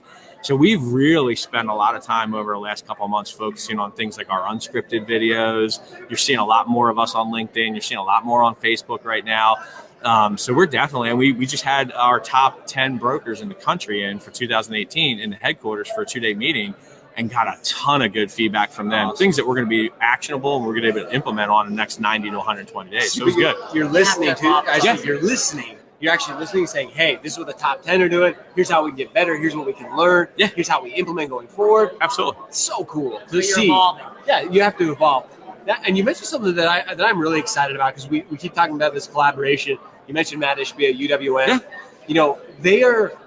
Everybody kind of looks to them right now because they're doing some insane business right now, but they're stepping it up. So it's making us all step up a little bit. It's making us elevate our game, making Caliber step up. It's helping us all become better. 100%. Like, competition's a good thing. It is a good thing. Right. As long as we're willing to collaborate and say, Absolutely. hey, and it's not like, it's not coming on here saying, well, UWM, they're doing this, and this. That's why they're winning. And it's not making excuses like, well, shit, they're doing good stuff. Right. We're going to step up our game. It makes PRNG step up, makes Home Point step up, Caliber. Everybody gets to step up. Yep. And ultimately, it benefits us as an industry. 100%. Benefits the originator, which that's really, all of our focus is the originator. You know who it benefits the most? The borrower. Yeah, Consumer. I was gonna say How many times do we 100%. hear, hey, brokers, that's the best choice for a consumer? There you go. It's always been a broker. Yeah, absolutely. And you mentioned something earlier that I really wanted to kind of hit home on when you talk about community. Like, I started in the early 90s, and even back in the heyday when we had a much higher percentage of market share, there still wasn't this type of camaraderie and community and vehicle that Anthony's built with, started off with Brawl, now AIME, and what he's doing with Arrive. you would have never seen that panel this morning. I haven't seen it in my 20 plus years Together of doing it. sharing real tactics and not hiding what Right. their weapons I mean, are. somebody was talking about their LO comp today. Yeah. Like, I know. when are you said ever that, going to yeah. have that on a panel? No, yeah, right? Josh brought it up. Ramon Walker talked about this compensation. Right. I'm like, who does that? It was Like, refreshing. We're really Yeah, it is. comfortable when we get to that level Right. where we're really sharing the real stuff. But to your point, like to me, that's why. Like, look, people can say what they want, right? It's Yeah. never personal. We compete with UWM. They've been number 1 for 4 years. We've been number 2 for 4 years, right? And I heard him today talk about how one of his goals was we're going to do more than Caliber, and then I'm going to do X more than Caliber. That's cool. It's competition, right? And it's not personal. But yeah, I think to your point, like at the end of the day, we all offer certain things in a certain way, right? Yeah. And at the end of the day, I just keep going back to keeping things simple, right? If you have the end consumer, i.e. the borrower's best interest at heart, then that's going to benefit your business partner. And ultimately, that's going to benefit you as a company. So if you're doing things like that, like we've evolved from, let's just get our name out there. Right. Let's see if we can hit 50 million one Yeah. month 6 years ago. Now we're doing over $1 billion a month, right? Wow. But that to us, we're not so focused on are we number 2, or are we number 3, or number 4, right? Yeah. One of the things we're focused on is growth and how do we continue to grow market share for the channel. Yep. Not necessarily Caliber, but for our business partners, Yeah. right? And again, that Reconnect program, we have some really cool things that we're going to be enhancing Reconnect with here in the very near future. Sweet. But to be able to sit here, after all the 7 years of Caliber, that we're passing 48,000 and change leads back over last year, it's exciting to me because it sees where we're headed. I don't think people understand how big a deal that is. Yeah. Like the fact that 48,000 went back to the original, like that is mind blowing. Like John, that And is growing. And growing. So cool. And that just solidifies more than anything. We've heard facts, we've heard this, we heard good numbers, but that number, 48,000 going back to the originator. You want to freaking talk about Caliber on the originator side? That fact in itself is just absolutely mind blowing. Yeah, it's and again, right at the end of the day, it's the way we look at it is it's your customer, right? When the LO at the mortgage broker shop sits down and has that relationship, they have choices. They can use UWM, PRMG, us, Home Point. They can use anybody that they're signed up with, right? Yeah, so at the end of the day, if we're doing right by them, then ultimately we know that business partnership is going to continue to grow and evolve, and that's kind of what we're looking at. You guys are tuning in right now. We are coming live from Fort Lauderdale at the Diplomat Hotel. This is the Associated Independent Mortgage Expert Convention. And we're sitting here with John Gibson from Caliber Home Loans. We're talking today. We've been talking all day. Josh Pitts, Shred Media. I'm Christine Beckwith with 2020 Vision for Success Coaching. And we're obviously getting down and dirty about why the broker surge is occurring, the benefits of this type of convention that's growing. How many people are entering the brokerage field, why this is their time, and why it's going to continue to grow. So it's exciting times, a sense of community. John, tell everybody that's tuning in, if they're in LO, they want to learn about joining Caliber, where do they call or email or even go to your website? Yeah, I think the easiest thing to do is caliberwholesale.com. Yep. That's the easiest place to go. Okay. You can look up by state. The website's really detailed, and it'll get you right in touch with who you need to be in touch with from a standpoint of, that's one thing we do really well. We have distributed sales force. So our sales force is all out in the field. We are literally in the backyard with the mortgage broker who's sitting with their borrower who's playing on their kid's soccer team, right? Yeah. So we're distributed. Our inside model. We have an inside team, a centralized team, but I'd say over 95% of what we do is distributed.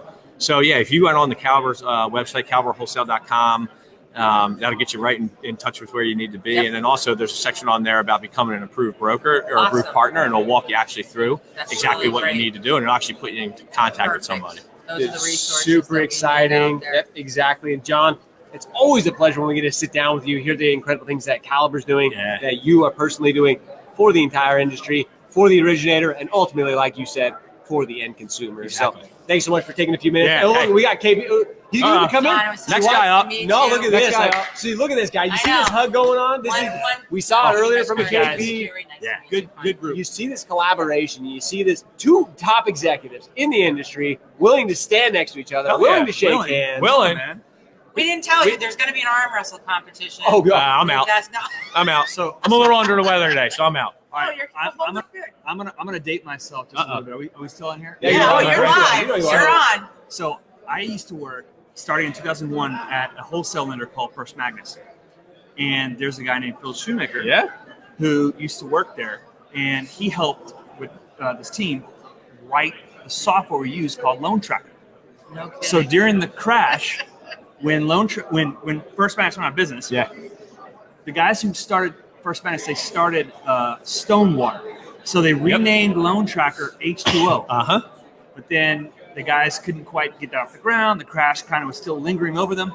So Lone Star Funds 5, which is a hedge fund out of Dallas, which is my hometown, they bought accredited Stonewater Group, including H2O. And I think there was one other lender, I can't remember. They put it all together, and that became Caliber. So a lot of people that were at Caliber at the very beginning, and even still, there's a lot of people that are still to this day, are ex First Magnus people that I personally work with. And I know that there's a lot of like down. I'm just saying on the street, on the ground level, like we're doing the work. There's a lot of good people in this business. Absolutely, a lot of good people. I was gonna say, Phil's around here somewhere. And if you look at the family tree deep enough, like where it's all 6 degrees of separation somewhere. We're all connected somehow, right? It's crazy. The fact that I worked with Dennis at Caliber, I mean, it's if you've been around long enough, everybody's worked for somebody. Absolutely. Awesome, John. Great. John, thanks so much. Thank you, guys. Appreciate everything you guys are doing. Feel better. Thanks, John. Take care. Yeah.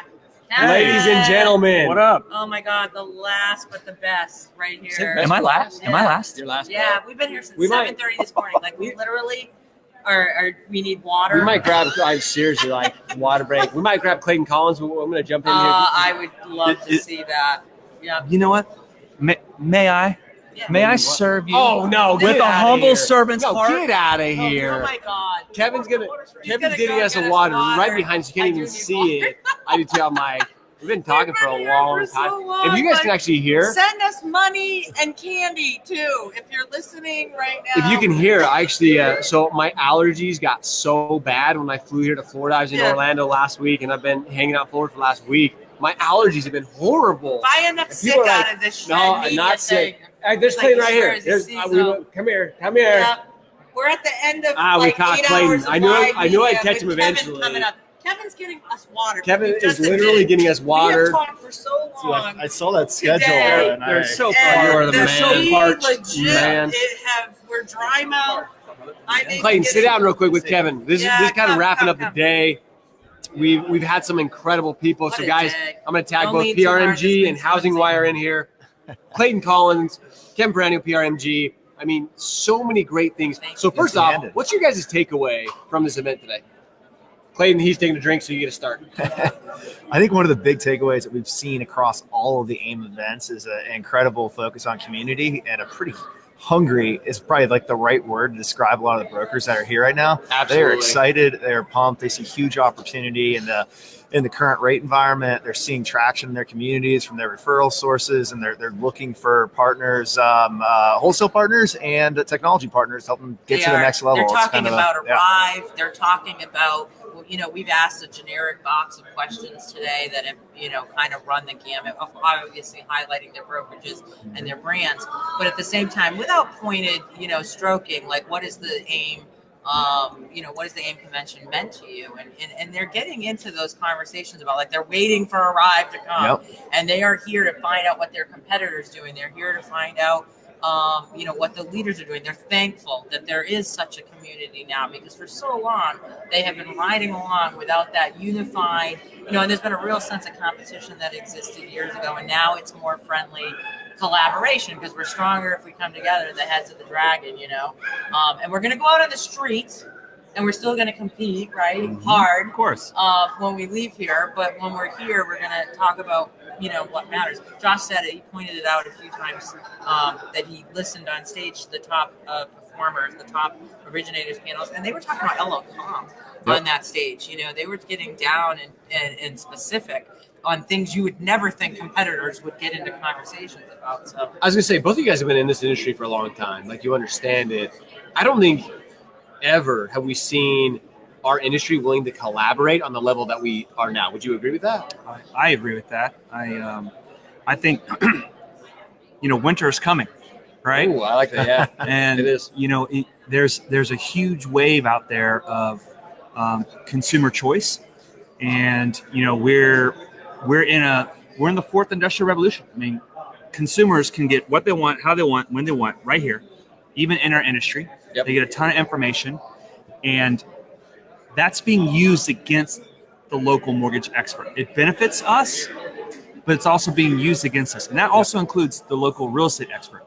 If you look at some of the large, you look at Zillows, and you look at Quickens, and you look at Amazon's in the background, right? Is that the Night King? I don't know, but the point is there are billions of dollars that are coming, and we see it right in front of our face over and over. Whether you're a loan officer or a real estate agent, people are trying to automate you out of existence. Absolutely. And it doesn't really matter how you do your business. There are some really large forces that are rallying.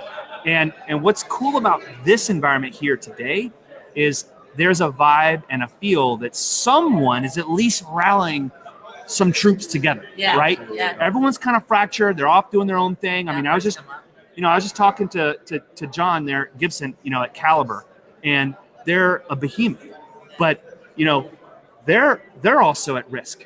We're a smaller guy. We're a privately owned company. So think if you're a broker. Yeah. Think if you're, Chris Griffith in Sherman, Texas. Yeah. Like, what are you doing to fight for your community and yourself? And so there's only a few people out there who are trying to rally for the little guy and put us all together because, I mean, let's face it. I mean, you've got SoFi Lending, who's willing to have loan officers work for 12.5 basis points. Jeez. Yeah. I don't care how good your pricing is. Are you going to work for 12.5 basis points? I mean, you think of the model you have to reshape and build in your own broker shop or real estate shop to fight the Redfins who work hourly. I mean, so there's a lot of forces at play right now that are trying to hurt all local experts, whether real estate or mortgage. And it's just nice to be part of a community. At least someone is rallying on behalf of the little guy. Because at the end of the day, we're all little guys when you think about who's really trying to put together the resources to automate us out of existence. Yeah, and I think there's so much technology talk, and I'm certainly an advocate of it. And I think we are evolving, and we need to be on the edge of technology. And we have a millennial staff of people that are starting to join the forces. Finally, over predicted for the last 5 years, but finally in the last 12 months, starting to come in, and they're pushing mobility and they're pushing the things that we want to be on the edge of. But what's at the core of that is the human experience to the consumer point, and the broker is probably one of the best representations of that. And so there's no doubt why Simon Sinek went viral last year with the why. What's at the core of your why? That's the most human aspect of marketing, and that's really it. Kind of brings us all back to kind of like where we're here. We had Chris Griffith on today. The followers, it blew up. And I think about that because he was yelling, and he was the last thing, his sign out when he was interviewed was, we asked him what he wanted to be remembered for. And he said, I'm the guy you want to call for VA. And if you're the guy giving a bad VA loan, I'm coming to find you. And we were like, boom. But, for the record, we did his personal VA loan a couple of years ago. Wow. Just want to get that out there for the social media. That's a really good endorsement. Yeah. You might not have a better endorsement. Yeah. Chris is a man of the day right now. I'm growing this beard just to try to catch up with him.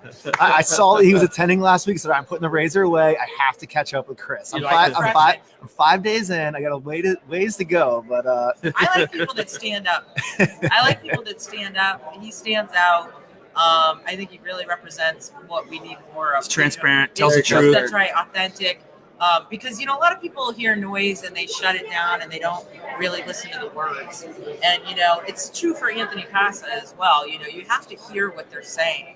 And I think at the heart of both of those guys, as examples, there's a cause, and the cause is important and it's good. Brokers have been beat up for many years, kind of pointed as the root of all evils in our industry when times were tough.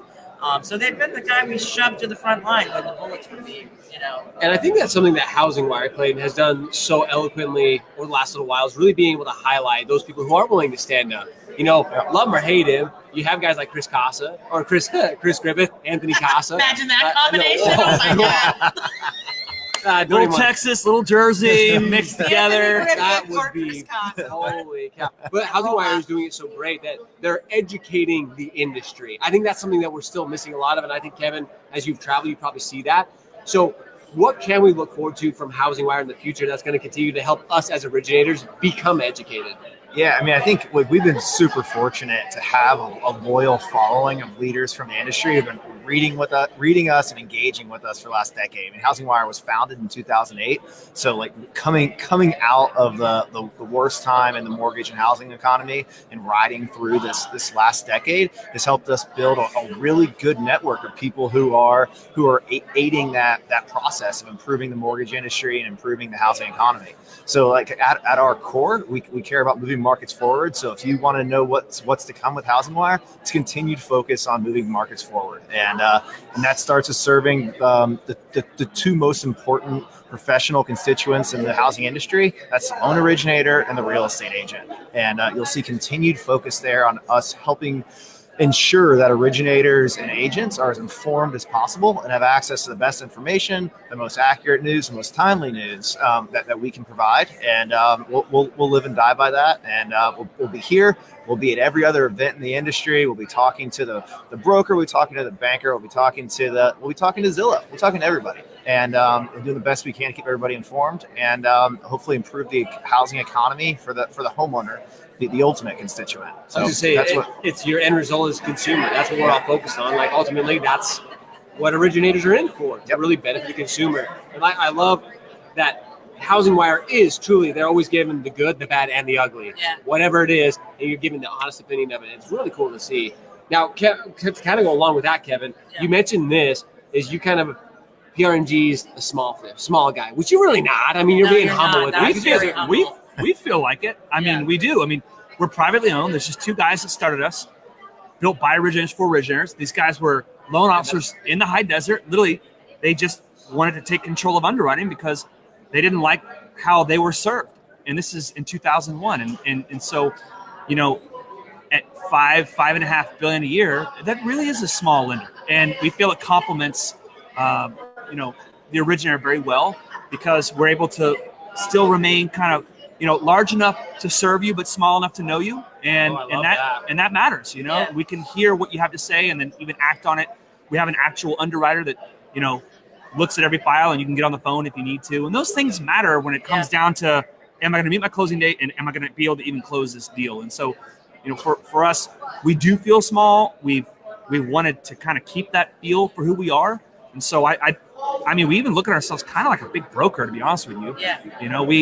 We do service a little bit, we sell to Fannie, Freddie, and Ginnie, but, we don't think like a servicer, we don't like that's our asset. And we'll figure out what to do with you as long as our asset's okay on our balance sheet. Like we don't like, it's just a different mindset. So we're small in that sense. Well, and that's what I mean is your guys' slogan. It's always, I remember vividly the day I went to your guys' corporate office in Corona, California. I walk in and on the wall it says by originators for originators. Right. I was like, dang, like this truly, because being a broker myself, I'm like, wow, like they're in this for me. They actually understand as owners, they've been there. They're still like, they understand what I go through on a day-to-day basis. Of course. That's what's been so powerful. And I think that's what's going to help PRMG continue to grow, whether it's incrementally, exponentially.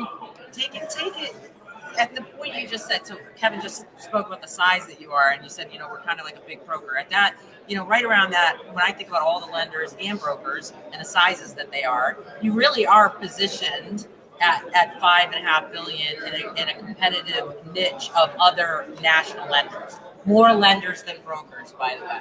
And you know that. So is that your direct competition? And is that serving you well? Do you have a growth focus this year at PRMG? Like, I feel like the brokers that we've been talking to all day, they want to grow, but they want to grow pragmatically. They want to find the right fits, but they're not anxious to overgrow because we all know when that happens, what happens. There's a lot of companies right now this year that are trying to get smaller faster and, by the way, survive. Yeah. So you're in a sweet spot. Where does PRMG go with that? Well, I think it's just continued slow, controlled growth. I mean, we don't rush out and get licensed in, this state or that state, or go get this product because non-QM is the soup du jour. We're gonna give up on Fannie, Freddie, Ginnie stuff because there's leaders out there who are wiping everyone out on price. Like that's not our focus. We believe in relationships. So that's a relationship with the originator. That's the originators having a relationship with the underwriter and us having relationships in our communities and serving those communities. So however we fulfill that mission, that's a product, price, channel, and time era agnostic mission. We're here to serve.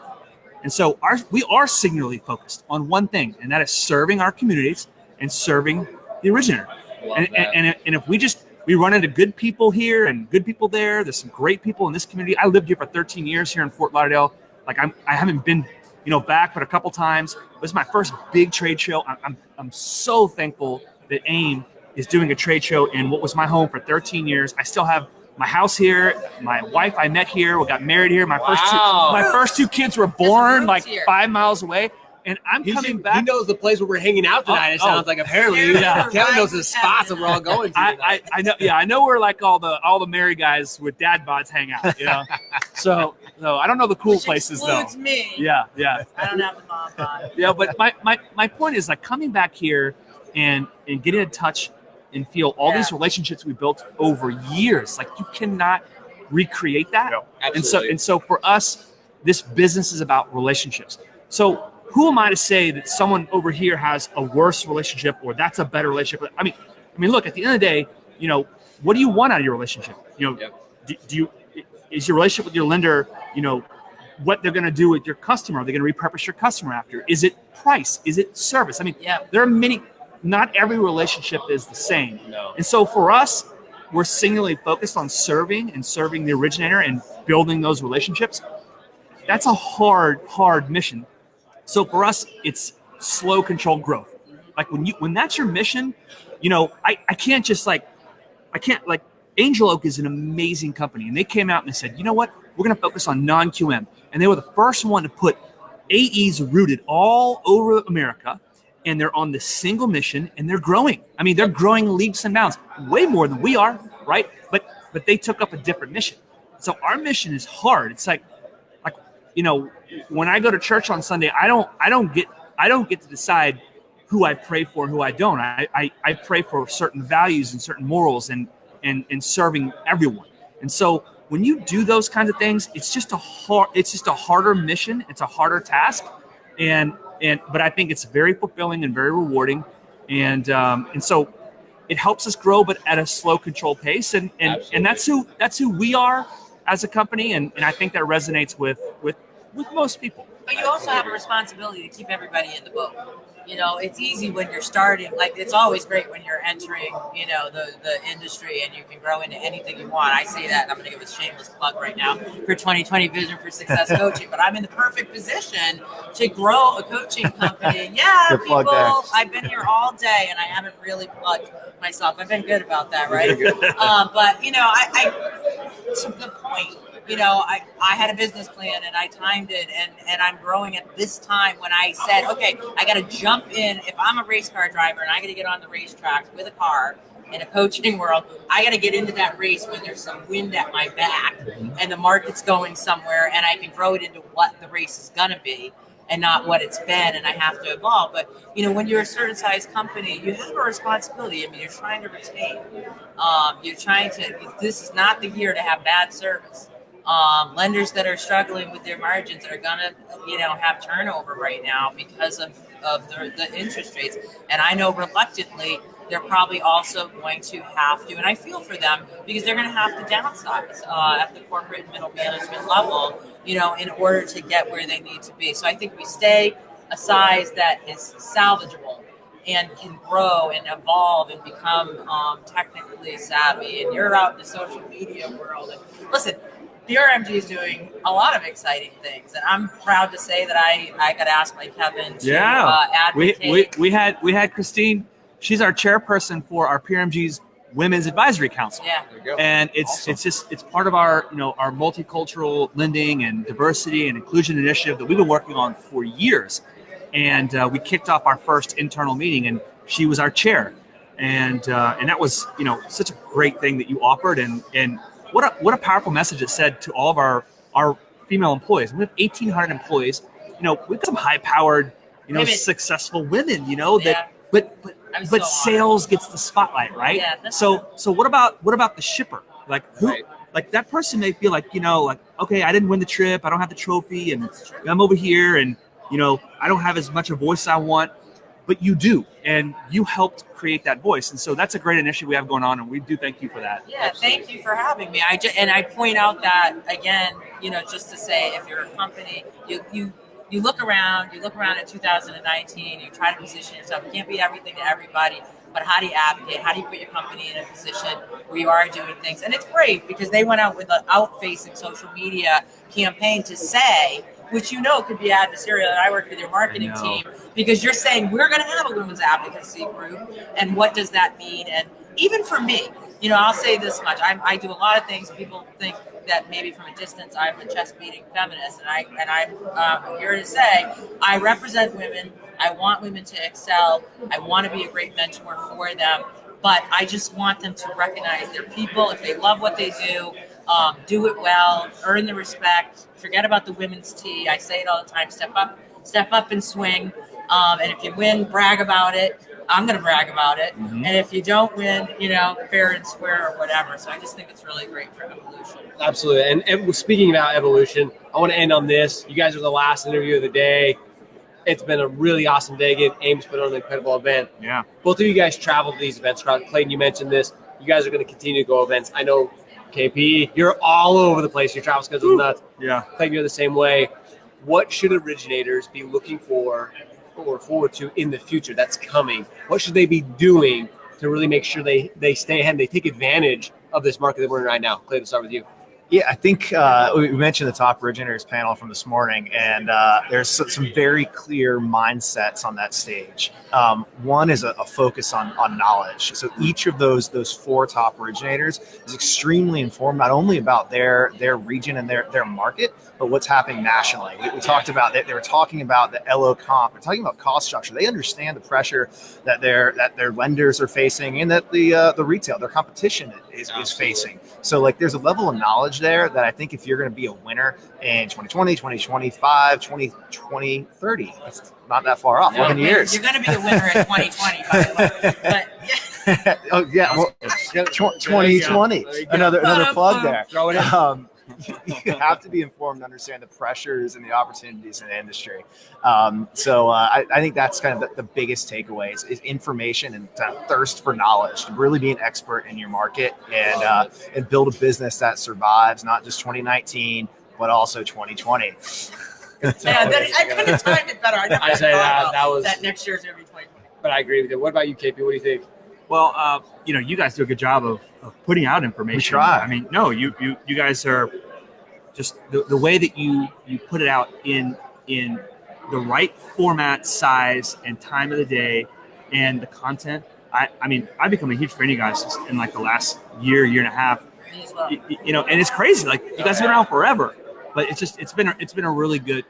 You and your team have done a really good job of appreciate it. I don't want to say rebranding, but certainly doubling your efforts on content. So yeah, I mean, I think being a local mortgage or real estate expert, that's just par for the course now. Yeah, right? Absolutely. I mean, there's a lot of new people jumping into the space, especially in the broker channel, and they need leaders. They need good owner operators that run the companies that are also experienced.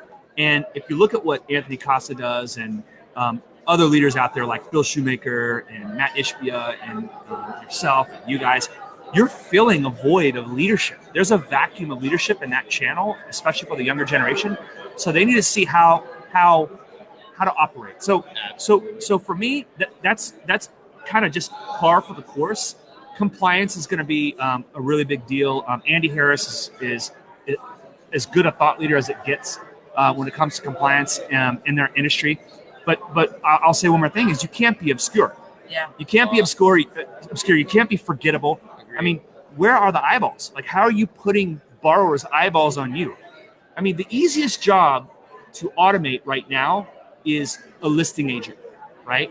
And buyer's agent is more difficult, but and I'm not saying it's easy. I'm just saying this is, if you look where the money is and where it's going.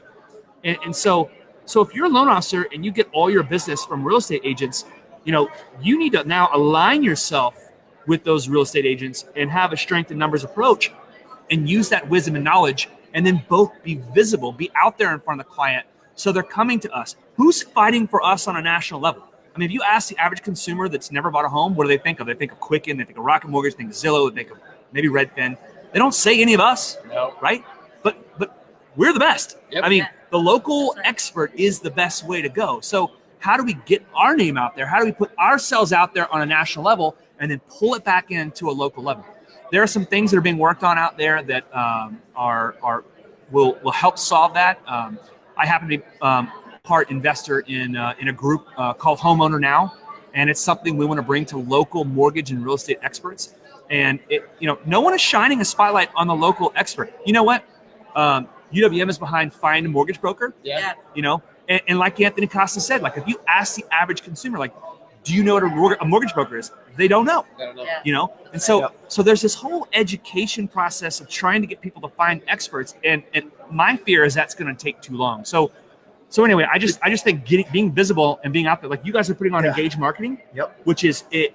I mean, it's the second summit now. That was second summit. That was another theme on the stage at the top originators today was marketing, and we talk about awareness. It's not just consumers that don't know what a mortgage broker is; it's the real estate professional as well. Absolutely. And there are real estate agents who've been in this industry for a very long time who still don't see the difference between a mortgage broker, a non-bank lender, and a retail lender. And they have preconceived notions and conceptions about the strengths of different respective parties and who's going to guarantee the highest certainty of close or have the best product for their client. There's so much education that's needed, and that comes at a national level, and that's and I think there's two things that played into that. I think when the fall of our industry occurred, there was obviously a desecration in the broker field, and so there was a delay in the re-entry on the broker level, and so the lenders were ahead of the brokers in that facet. But at the core of who realtors are, they want a competitive interest rate, and they're going to dump their lender or any lender, no matter what you are, banker, lender, broker, in a heartbeat if you don't have, you're not advocating for the best program or product right now. So I think if Anthony, team, and everybody behind them can get the word out, there will be some shifting. And I think this is, I said it at the beginning of the year, this is a competitive market year. This is the year to compete. You need to dig your feet in, and you need to take a stance. You need to get focused on what your message is. You need to stick with that message. And you need to be able to stand out. You need to be able to have a big voice. Chris Griffith is going to grab a shitload of market share. People are going to hear the noise. Hopefully they're going to tune in. Anthony's going to. Everybody that's here is going to. And I want to, since this is like the last thing I get to say all day, I want to end it on funny. And I don't do funny very well, but this is going to make people laugh nonetheless. You said KP is everywhere. I just want to say this. I had not met this man before for the annual MBA last year. Don't be afraid. DC. And I'm at the World War II Memorial at the Memorial Walks at night. I'm with Jerron Nicholas and Andrew Berman from MNN. And it's just the three of us. And we're doing the whole Memorial Walk at night. It's like midnight. And we are standing there in the tranquility of watching the beauty of the World War II Memorial. And I hear this in the distance. So we all turn around and look behind us. On one scooter, here comes Jonathan Tallinger with Kevin on the back of the two of them on one scooter. I knew you guys were doing a scooter tour. I didn't realize you were doing it on one scooter. That's how I met Kevin, and we would later have dinner. You did ride the scooter around the block. I did. You did ride the scooter around the block. I actually ride motorcycles in my real life. And so I said, let me take that thing for a spin. I rode it through the World War II Memorial. So you also participated in destroying the Tranquility. Oh God. Yeah. Well, our other lime or bird, whatever, the battery died, and then that one died also. So it was just very funny. I think there's footage somewhere out there. This industry just needs more fun. We need to hang out more. It's conversations like this. We're all going to get together later, hanging out, having a good time. But with this, guys, we're going to end the entire. We want to thank Clayton Collins. We want to thank Kevin Peranio at PRMG hanging out with us. Housing Wire, PRMG doing some awesome things. We want to thank AIME for putting on this great event. It has been so much fun.